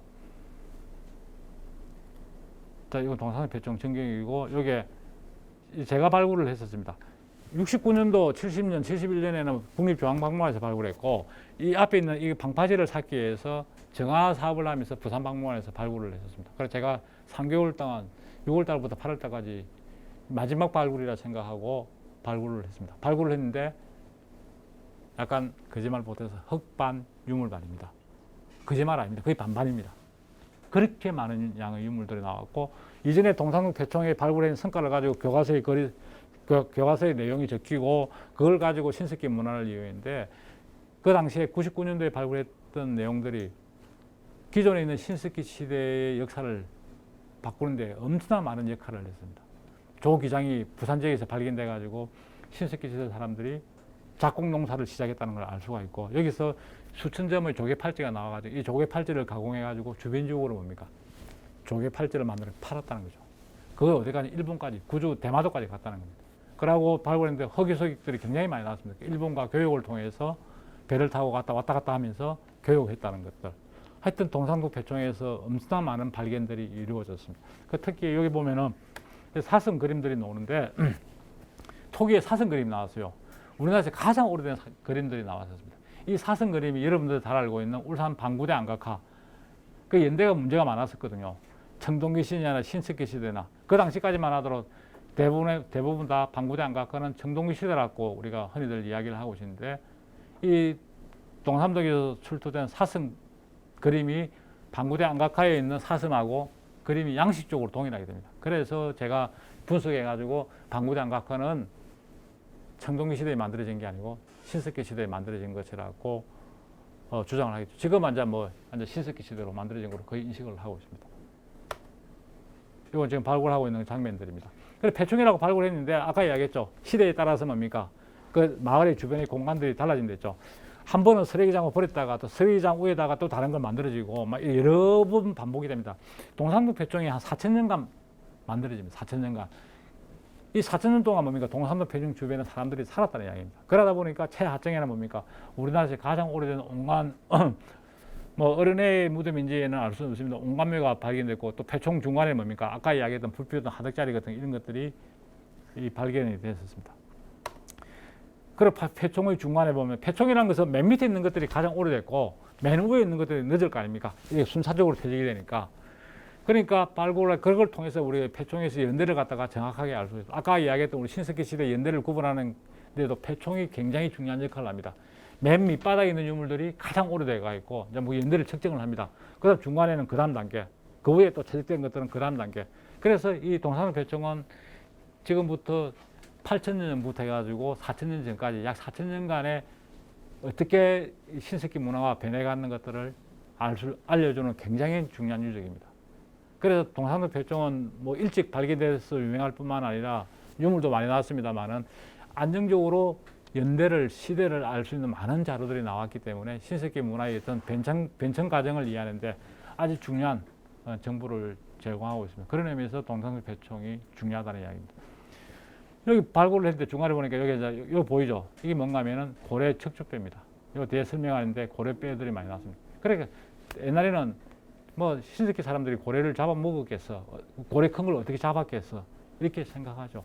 그런 생각했던 뭔가 하면 현대 우리가 가지고 있는 편견이죠. 우리는 잘 살고 잘하는데 그 당시에 6,000년, 7,000년 전의 사람들이 어떻게 뭐 바닷가 나가지고 몇십 톤 되는 고래를 잡았겠어. 배도 시원찮은데. 그러니까 옛날에 정종 회장이 니 해봤어? 불가능하다니 니 해봤냐고 묻듯이 가봤냐고 하는 거지.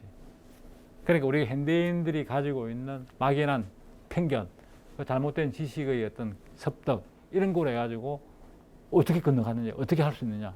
남태평양에 여러분 잘 하와이, 타이티 뭐 이런 거 뭡니까? 이런 뭐 사모아, 뭐 피지 섬들 억수로 많습니다. 그 지도도 상에 점이 안 보여요. 키로가 1,000km, 2,000km입니다. 사람들이 이동합니다. 1,000km. 뭐 타고 가느냐? 여러분 잘 카누이죠, 카누. 그거 연결해가지고 그런 배 타고 1,000km씩 이동합니다. 그 태평양을 갖다가 아무것도 없이 독립선도 아니고 그냥 돛담배 타고 건너가 사람들이 살고 있는데 뭐 같지 않습니까? 그러니까 우리가 그 선사시대 사람들을 막연하게 현대적인 어떤 우리가 가지고 있는 어떤 편견이라든지 선입감에 의해서 그 당시 사람들의 어떤 역사 문화를 갖다가 이렇게 오해, 잘못 이렇게 하는 것들은 좀 고려를 해볼 필요가 있습니다. 음연이 뭡니까? 사실로서 존재를 하고 있다는 이야기죠. 그러면 음연이 사실로서 존재를 하고 있다는 것들은 우리가 인정하고 그 상황 속에서 우리가 어떻게 됩니까? 그 당시의 역사 문화적인 내용들을 파악을 해야 된다. 고래 잡아먹었지 않습니까? 물론 고래는 한 번씩 뭡니까? 자초된 고래들이 한 번씩 해안에 밀려 들어옵니다. 그런 고래들도 있긴 합니다. 한 번씩 이렇게 자초돼가지고. 그러나 이 동산동의 고래뼈가 전 시기의 문화적인 다 놉니다. 골고루 다. 그 이야기는 그럼 동산동 폐총에서만 자초가 됩니까? 고래가 아니죠. 그러니까 신석기 사람들이 적극적으로 어로 활동을 했다는 것을 직접적으로 증명을 해주고 있고 방구대에 있는 고래 그림도 뭡니까? 이런 사항을 반영했다는 거죠. 방구대라는 것은 단순하게 그림을 그린 게 아니고 그 당시에 생업 활동과 관련된 신성한 공간으로서 역할을 한 거죠. 그래서 우리가 정확하게 방구대의 사람들 그림을 바위 벽면에다가 그림을 그린 것들 어떤 의도를 갖고 있는 걸 100% 단정을 할 수 없지만 그 후미진 그 방구대 계곡에 들어가 가지고 그 바위 수직 벽면에다가 그림을 그렸다는 것들은 나름대로 의미를 갖고 있다는 거예요. 그러나 우리 일반적으로 생각할 때 그거는 단순하게 심심풀이로 만든 것들이 아니고 뭔가 특별한 목적을 가지고 방구대 안각화를 만들었다는 거예요. 그래서 그 고래 그림이라든지 사냥 그림들이 생긴 것들은 우리가 일반적으로 이해할 때는 생업 활동과 관련된 어떤 의뢰를 행하기 위해서 바위에 그림을 그렸다는 거죠. 그 고래 한 것들이 고래에 대한 생태적인 지식들을 정확하게 알고 있어요. 고래의 종류별로 다 그려놨어요. 막 그런 것들을 통해서 했는데 그게 이제 청동시대라고 이야기를 했는데 이제 이런 동산도에서 고래 잡는 그림들, 사슴 이런 것들을 놓으면서 방고대의 어떤 그런 내용 자체가 청동시대의 사회상을 반영하는 것들이 아니고 신석기 시대의 사회상을 반영하다는 것들을 우리가 알 수 있게 된 겁니다. 이 불타는 집자리입니다. 이 집자리가 발견된 거죠. 원래는 있었는데 다 위에 부분은 다 없어진 거죠. 불탔습니다. 그 아마 밑에 사진처럼 이렇게 되겠죠. 이런 집자리가 됐을 것으로 추정이 됩니다. 그 집자리에서 이제 나왔는데 이게 도마 같은 거, 받침돌이 넣고 작살도 나왔고 불탄 조와 기장이 나왔습니다. 이건 확대한 겁니다. 이걸로 연대를 측정했는데 지금부터 5,000년 전이라는 겁니다. 동산도에서 출土된 각종 이 뭡니까? 도구들입니다. 돌로서 만든 도구들, 이게 흑요석입니다. 검은색, 여기 흑요석입니다. 그래서 작살이라든지 하살촉을 만들죠. 이거는 주로 사슴뼈를 가지고 필요한 도구들을 만들었습니다. 왜 사슴뼈를 쓰느냐? 사슴뼈가 단단합니다. 사슴은 원래 뛰다니는 동물이잖아요. 그러니까 뼈가 굉장히 단단합니다. 그래서 이 뼈를 가공해 가지고 필요한 뭐 이게 같이 바늘이라든지 이런 것도 조개 같은 거 만들고, 조개도 뭡니까? 이게 전복인데 전복이라는 굴껍질을 이용해 가지고 날카로운 면을 이용해 가지고 칼을 만들어 쓰게 되는 거죠. 이걸 각종 생활 용기들입니다. 이 전복 왕전복이라는 겁니다. 굉장히 큽니다. 전복을 이용해서 뭐 그릇을 이용하기도 하고. 여러분 이거 뭡니까? 지금도 쓰고 있죠. 빨대기 아닙니까? 예?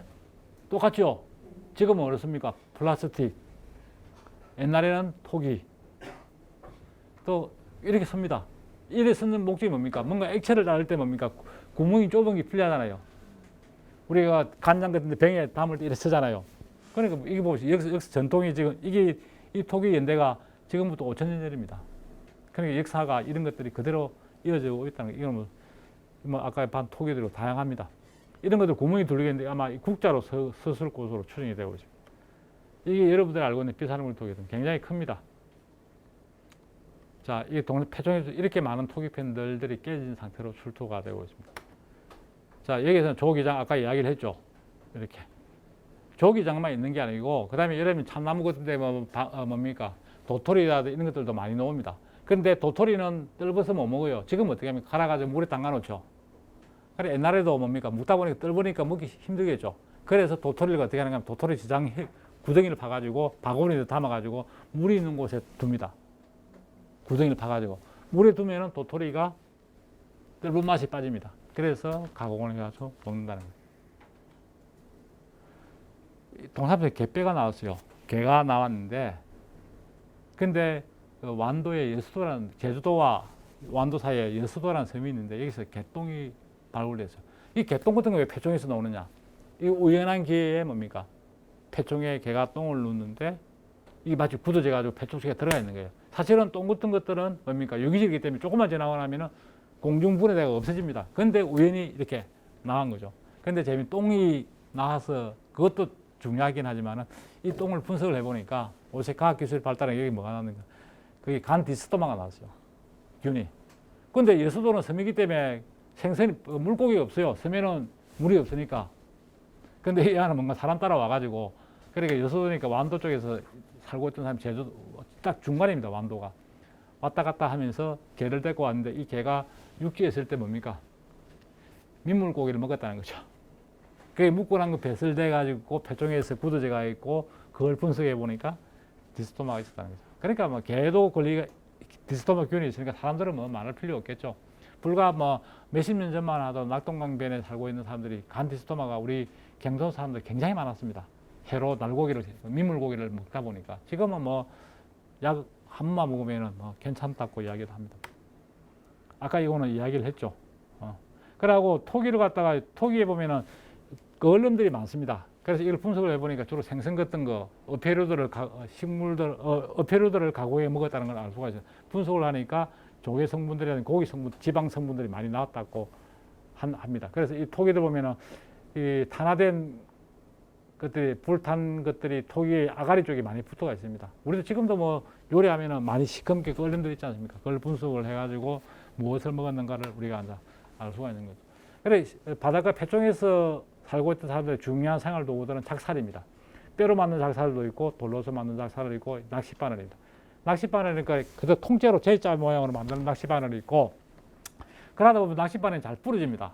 그래서 우리나라 사람들이 고안한 것들이 뭔가 하면은 축은 돌이고 바늘은 사슴뼈로 만들었습니다. 두 개를 갖다 묶어 가졌습니다. 바늘이 부러지면 바늘만 낑기면 되니까.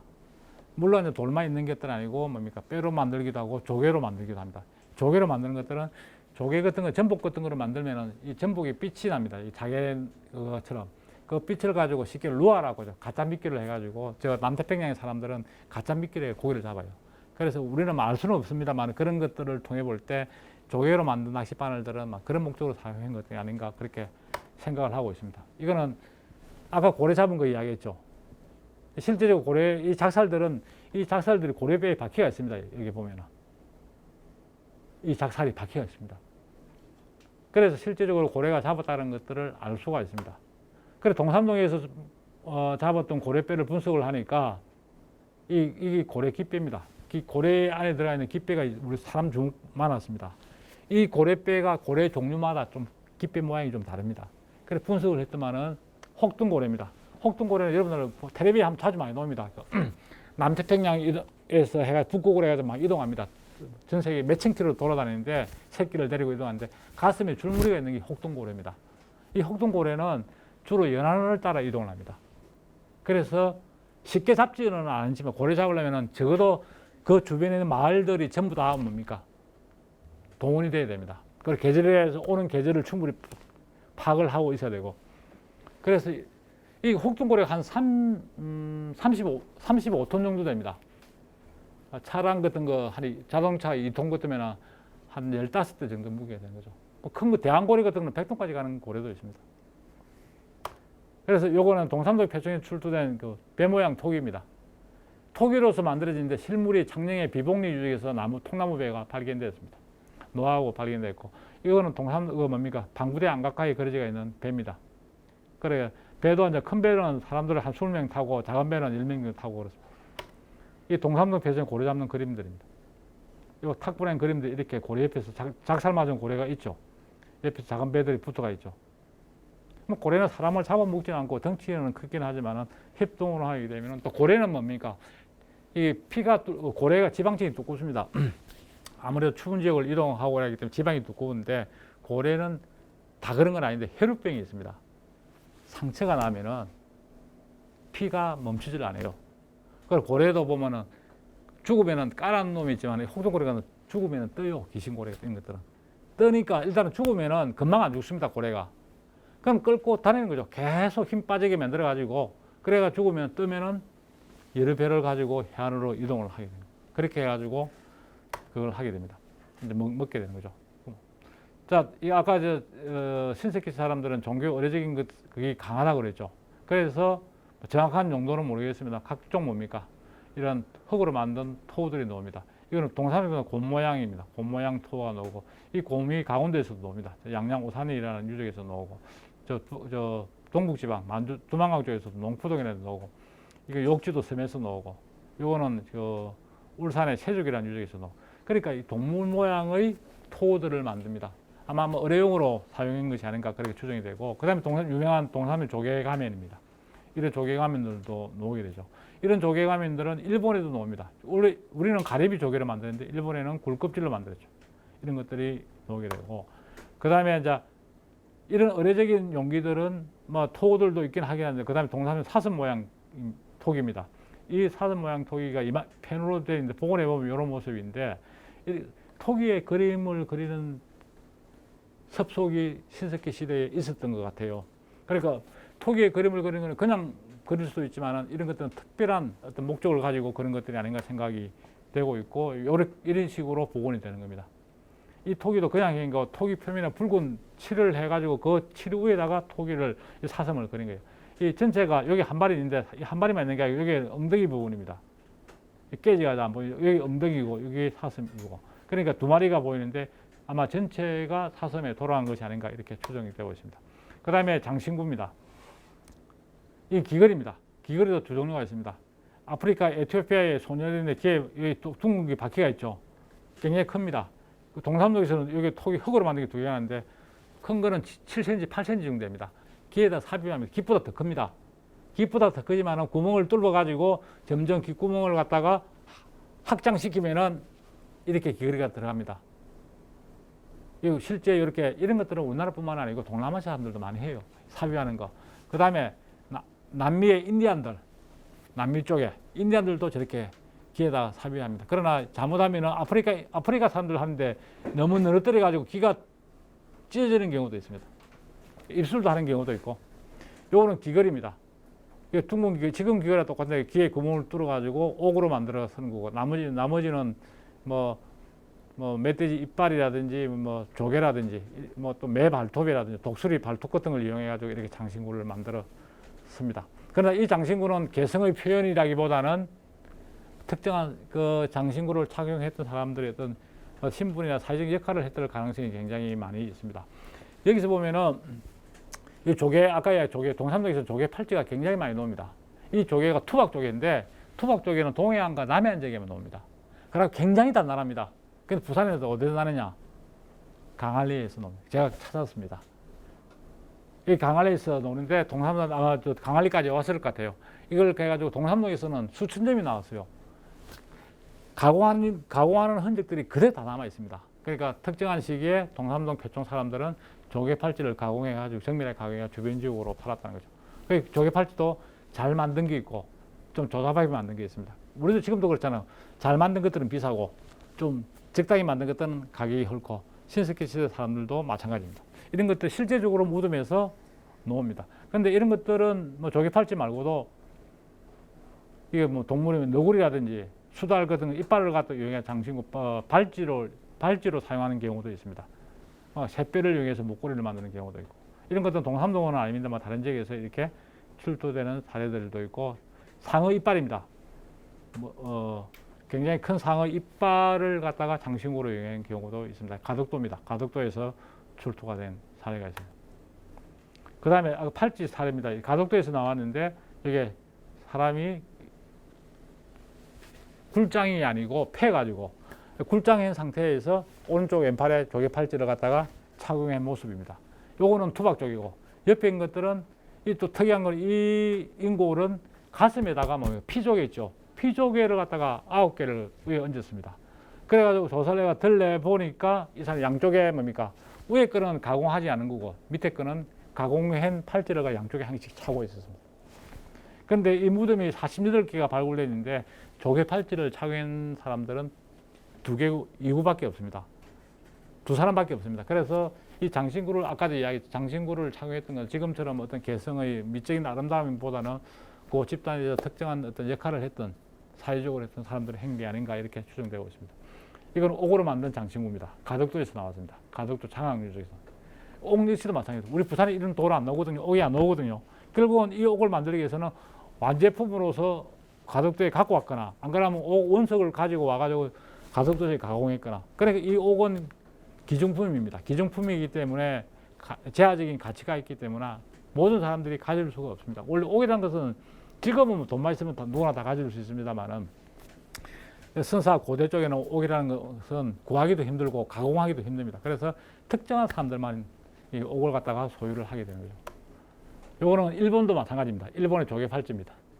이 사람 인골에 있고 여기는 갱옥이랍니다. 비치가 있습니다. 이 비치가 목에 여기 있는 거죠.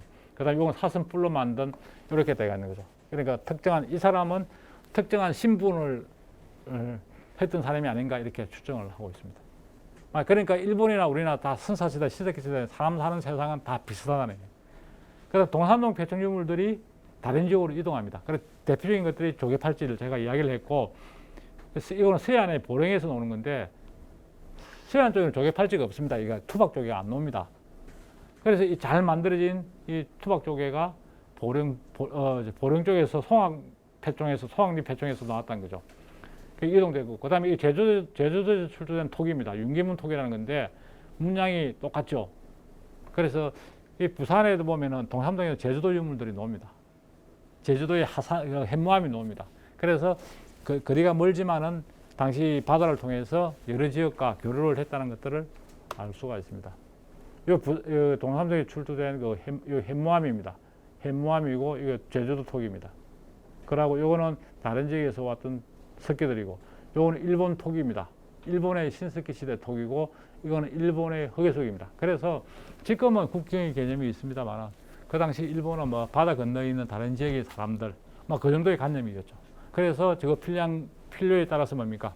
서로 정보를 주고받고 또 필요하면 물자도 받고 또 이쪽에 물자도 주고 그렇게 사람들이 교류하면서 살았다는 것을 알 수가 있습니다. 이렇게 되는 거죠. 아까 흑해석들 이렇게 이 유적들이 양쪽에 바라보고 있죠. 이렇게. 그러니까 일본하고 여기 후쿠오카 쪽입니다. 구주 쪽이고 중간에 대마도가 있습니다. 이 대마도가 중간 역할을 하게 되는 거죠. 그래서 유적들이 서로 한국 여기에 있는 게 우리 일본 유물들이 많이 남해안 쪽이 동남해안 쪽이고 또 일본 쪽은 서부 구주 해안 쪽에 우리나라 유물들이 많이 분포하고 있어요. 그래서 왔다리 갔다리 하고 중간에 대마도가 중간 창구 역할을 했다는 이야기. 이거 최근에 발굴된 기장의 삼성리 유적입니다. 일본 토기가 나왔습니다. 이렇게 해서 여기 일본 토기가 나왔습니다. 그 다음에 아까 의례적인 유적들은 찾기도 힘들다고 그러는데 이거 다대포입니다. 다대포의 봉화산입니다. 봉화산은 조선시대 때 봉화가 있었던 곳입니다.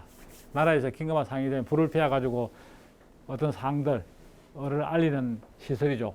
그 봉화산은 그 주변에서 가장 높은 산입니다. 가장 높은 산인데 제가 올라가 보니까 살기가 힘들어요. 이 높은 데 살기가 힘듭니다. 그런데 여기 석기가 나왔습니다. 그러니까 여기 봉화산에 보면 바다가 잘 보여요.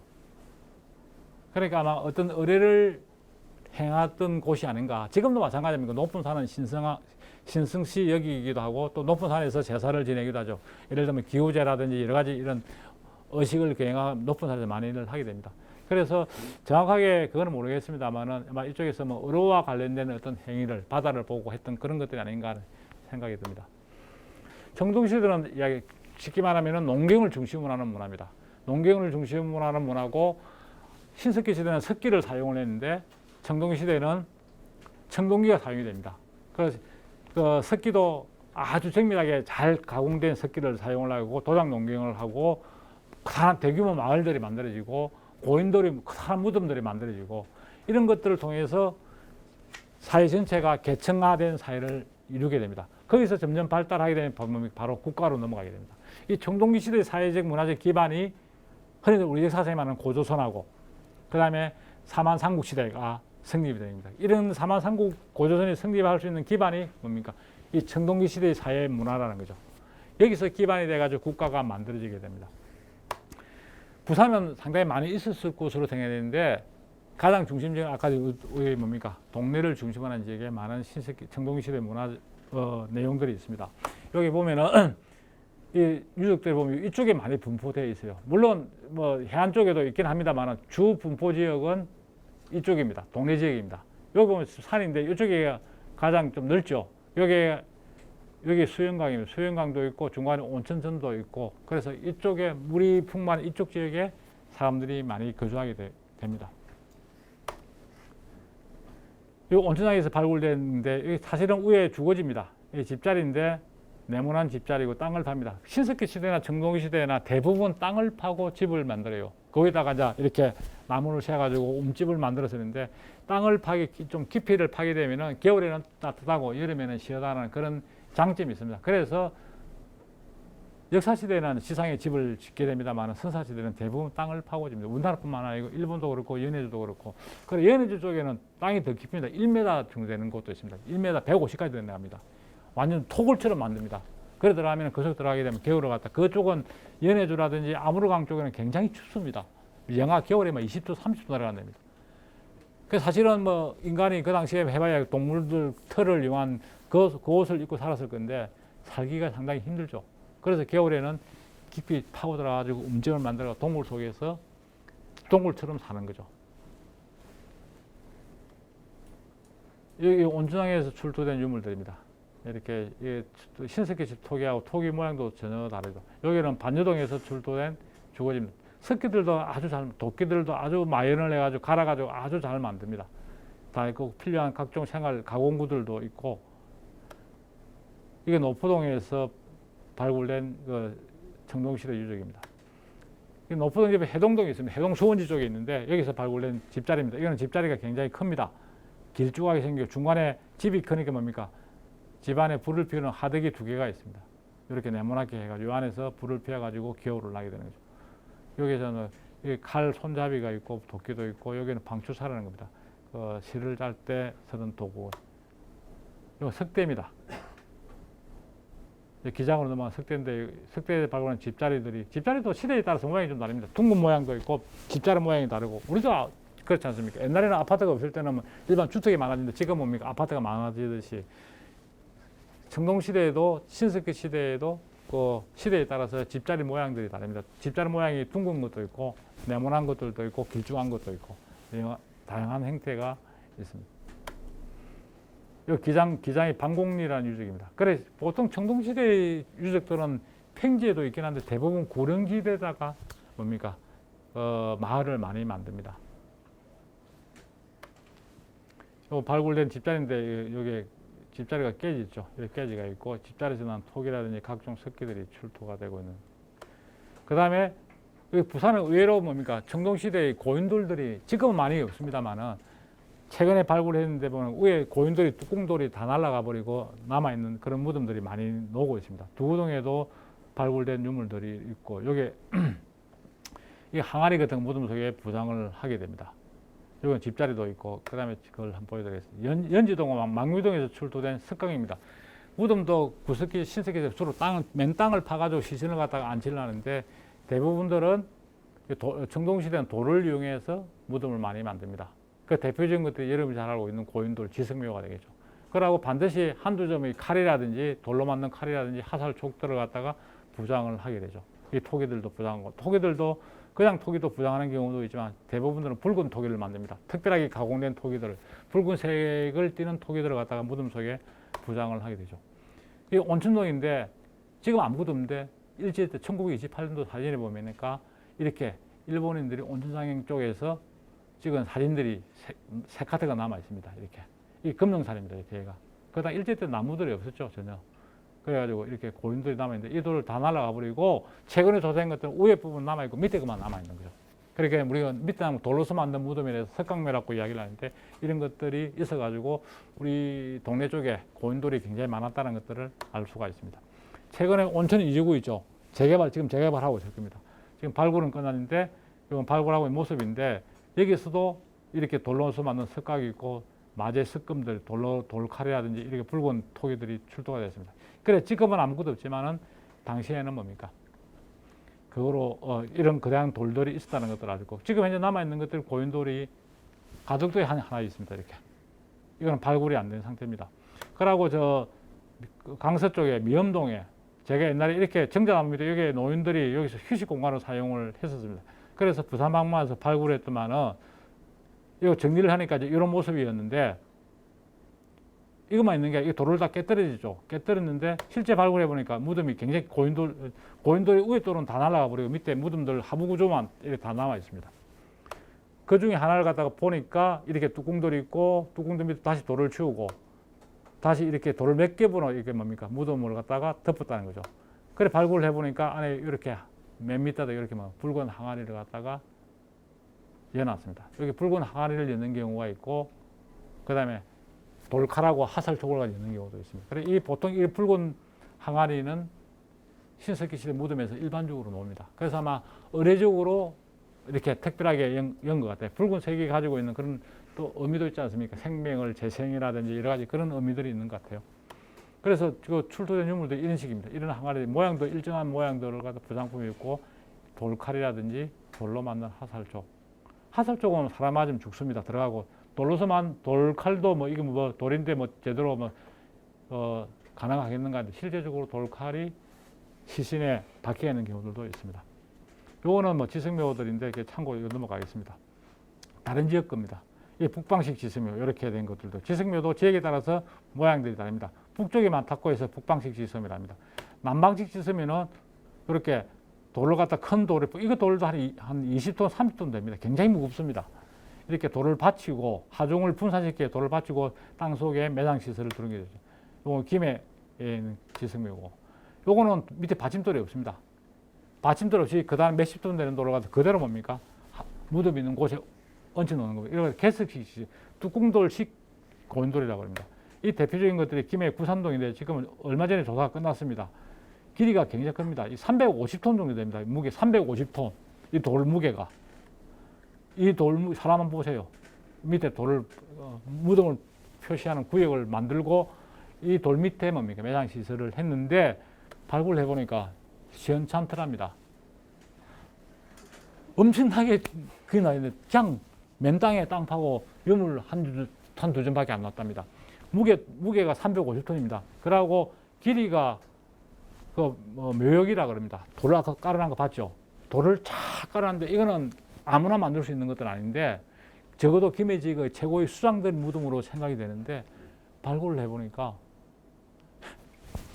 요만한 이 정도밖에 안 되는 맨 땅에 놓고 유물 한두 점밖에 없더랍니다. 그래서 엄청나게 실망을 했겠죠, 김해시에서. 그런 것들은 아니고 이 돌이 350톤 것도 우리나라에서 가장 큰 돌이에요. 350톤 것도 상상하기 힘듭니다. 보통 고인돌이는 작은 건 한 10톤 정도, 5톤 이런 것들 작은 것들이 있고 보통 좀 규모 큰 것들이 있죠. 그런 것들은 몇십 톤 됩니다. 그거에 우리 발굴할 때 있지 않습니까? 기중기를 동원해야 발굴을 합니다. 그만큼 발굴하기도 힘들죠. 그 돌을 들려야 그 밑에 무덤이 있으니까. 그러니까 발굴하기도 힘드니까 무덤 만들려면 얼마나 힘들겠습니까? 그러니까 그럼에도 불구하고 청동기 시대 사회는 고인돌이 전국적으로 만들어지는데 그 청동기 사회가 농경 사회라고 그랬지 않습니까? 농경 사회라면 농사도 지어야 되고 또 식량 생산 활동도 해야 되고 또 사람이 죽으면 무덤도 만들어야 되는데 무덤 만들고 그냥 적당히 땅을 파고 돌로서 무덤 만들거나 그냥 이러면은 간단한데 하루 이틀 하면은 장례 지내고 다 하는데 저런 돌들이 바로 옆에 있느냐? 없습니다. 없으면 어떻게 합니까? 돌을 갖고 와야죠. 하순에 아까 봤던 대곡리 지성묘가 있습니다. 하순 지성묘. 세계문화유산은 지정되어 있는데 그거는 바로 위에 석산이 있습니다. 산 꼭대기에 암석이 있어가 암석을 깨뜨려 가지고 밑으로 굴려 내려옵니다. 굴러와서 적당히 가동해 가지고 큰 돌을 구해야 고인돌을 만드니까. 그래서 주위에 돌이 많은 곳에 무덤들이 많이 있습니다. 그런데 돌이 워낙 무겁다 보니까 중심 잡기가 힘들어요. 무덤을 만들고 무덤의 중앙에다가 돌을 올려야 되는데 빼딱하게 올리는 경우들도 생깁니다. 그러니까 그럼에도 불구하고 아까 봤던 북방식 지성이죠. 강화도에 비슷하게 된 그거 한 2,500년, 600년 됐는데 안주까지 뭡니까? 약간 기울어져 있습니다만 안주까지 남아 있습니다. 그러고 보면 나름대로 뭡니까? 하중이라든지 무게 중심을 잘 잡아가지고 고인돌을 만들었다는 것들을 알 수가 있습니다. 그다음에 마지막으로 이제 윤리 바위 거래에 대해서 잠깐 보여드리겠습니다. 이거 신석기 시대의 마지막 유적입니다. 근데 아까도 이야기했지만 지금 위치는 여러분들 잘 알겠습니다. 다음에 시간 있으면 한번 가보세요. 건국동 윤리 해가지고 도로가에서 가깝습니다. 한 20분 걸어 올라가면 됩니다. 산책 삼아 올라가면 되는데 옛날 부산대학교에서 발굴을 했었고요. 이게 지금은 지정이 되어 있습니다. 문화재로 되어 있는데 제가 2013년도에 이 건국동 문화재를 지정하기 위해서 제가 조사위원으로 참석해가지고 그렇게 해가지고 부산시 기념물로 지정돼. 그 전까지는 뭡니까? 기념물이 아니고 그냥 뭡니까? 신석기 시대 유적으로 알려져 있는데 안자는 뭡니까? 부산시에서 보호를 받고 기념물로 지정이 되어 있습니다. 1970년대 사진입니다. 이렇게 이 바위 검정산 아닙니까? 바위가 그냥 있는데 마침 이 바위 밑에 뭡니까? 그늘이 만들어져 있죠. 움집이 만들어져 있어가지고 그 움집 속에서 사람들이 생활했는데 영구적인 거주 지역보다는 일시적으로 어떤 목적을 가지고 거주했던 것이 아닌가 생각을 합니다. 또 가까이 찍은 그 모습입니다. 자, 여기 있고 여기에 사람들이 살았죠. 그래서 사실 한 가족 정도 살았겠죠. 그런데 이게 지금도 조개 껍질들이 있습니다. 그러니까 이 조개 껍질들은 강가 쪽이라든지 바닷가 쪽에서 해가지고 갖고 와가지고 그 바위 근처에서 살면서 묶고 앞에다 버린 거예요. 버리면서 남았던 흔적들이 발굴이 지금은 그 껍질들이 그대로 남아 있습니다. 그래서 여기서 하면 일시적으로 사람들이 살면서 왔다 갔다 그러니까 장기적으로 거주하기보다는 필요에 따라서 왔다가 생활하고 다시 돌아갔다가 했던 그런 유적이 아닌가 이렇게 생각을 하고 있습니다. 그래서 지금도 가시면 이렇게 조개껍질도 볼 수 있고 바위걸음의 흔적도 볼 수가 있습니다. 여기서 나온 유물들입니다. 토기들인데 신석기 시대 마지막 토기니까 신석기 시대 앞에 봤지만 다양한 문양들이 있는데 신석기 시대 마지막 단계에 가게 되면 토기의 문양들이 사라집니다. 문양들이 사라지고 토기들이 사라지고 토기의 기형들이라든지 이런 것들이 굉장히 조잡하게 만들어지는 경향들이 있습니다. 결국 이제 이런 분위기가 청동기 시대로 넘어가게 되면 청동기 시대의 토기들이 무문토기라고 합니다. 무늬가 있는 토기도 있지만 대부분 70~80%가 토기의 문양을 갖다가 새기지를 않습니다. 아마 그 당시 청동기 사람들의 어떤 뭐 특성이겠죠. 저 나름대로 문화적인 그거니까 뭐 때문에 그렇다고 이야기는 할 수는 없습니다만은 신석기 시대 사람들은 토기가 출현하면서부터 시작해가지고 지역에 따라서 뭐 민족에 따라서 다양합니다만 우리나라도 마찬가지지만 아주 다양한 문양들이 토기에다가 새겨지고 시대의 특징 각각 시대마다 특징들이 있습니다. 토기를 만드는 문양이 특징이 있습니다. 우리가 토기를 편을 보고 이만한 토기를 보고 이 시대는 어느 시대 토기라는 걸 우리가 알 수가 있습니다. 그러다가 신석기 시대 마지막 단계 되면 토기가 사라진다. 이게 신석기 시대의 마지막 유적, 이 윤리패충이 되는 거죠. 토기들 이거 보지만은 전혀 문양들이 없습니다. 부분적으로 약간들이 있습니다만은 문양들이 있는 것들도 굉장히 조잡하게 만들어졌다는 이야기입니다. 짧은 시간에 좀 넓은 범위에 걸친 이런 자료들을 한번 보여주면 또 이쪽에 또 관심을 가질 수 있는 그런 기회가 되지 않을까 하는 생각이 됩니다. 다음에 또 만날 수 있는 기회가 되면 좀 더 내용을 더 보충해 가지고 충실하게 설명을 드리도록 하겠습니다. 수고했습니다. 감사합니다.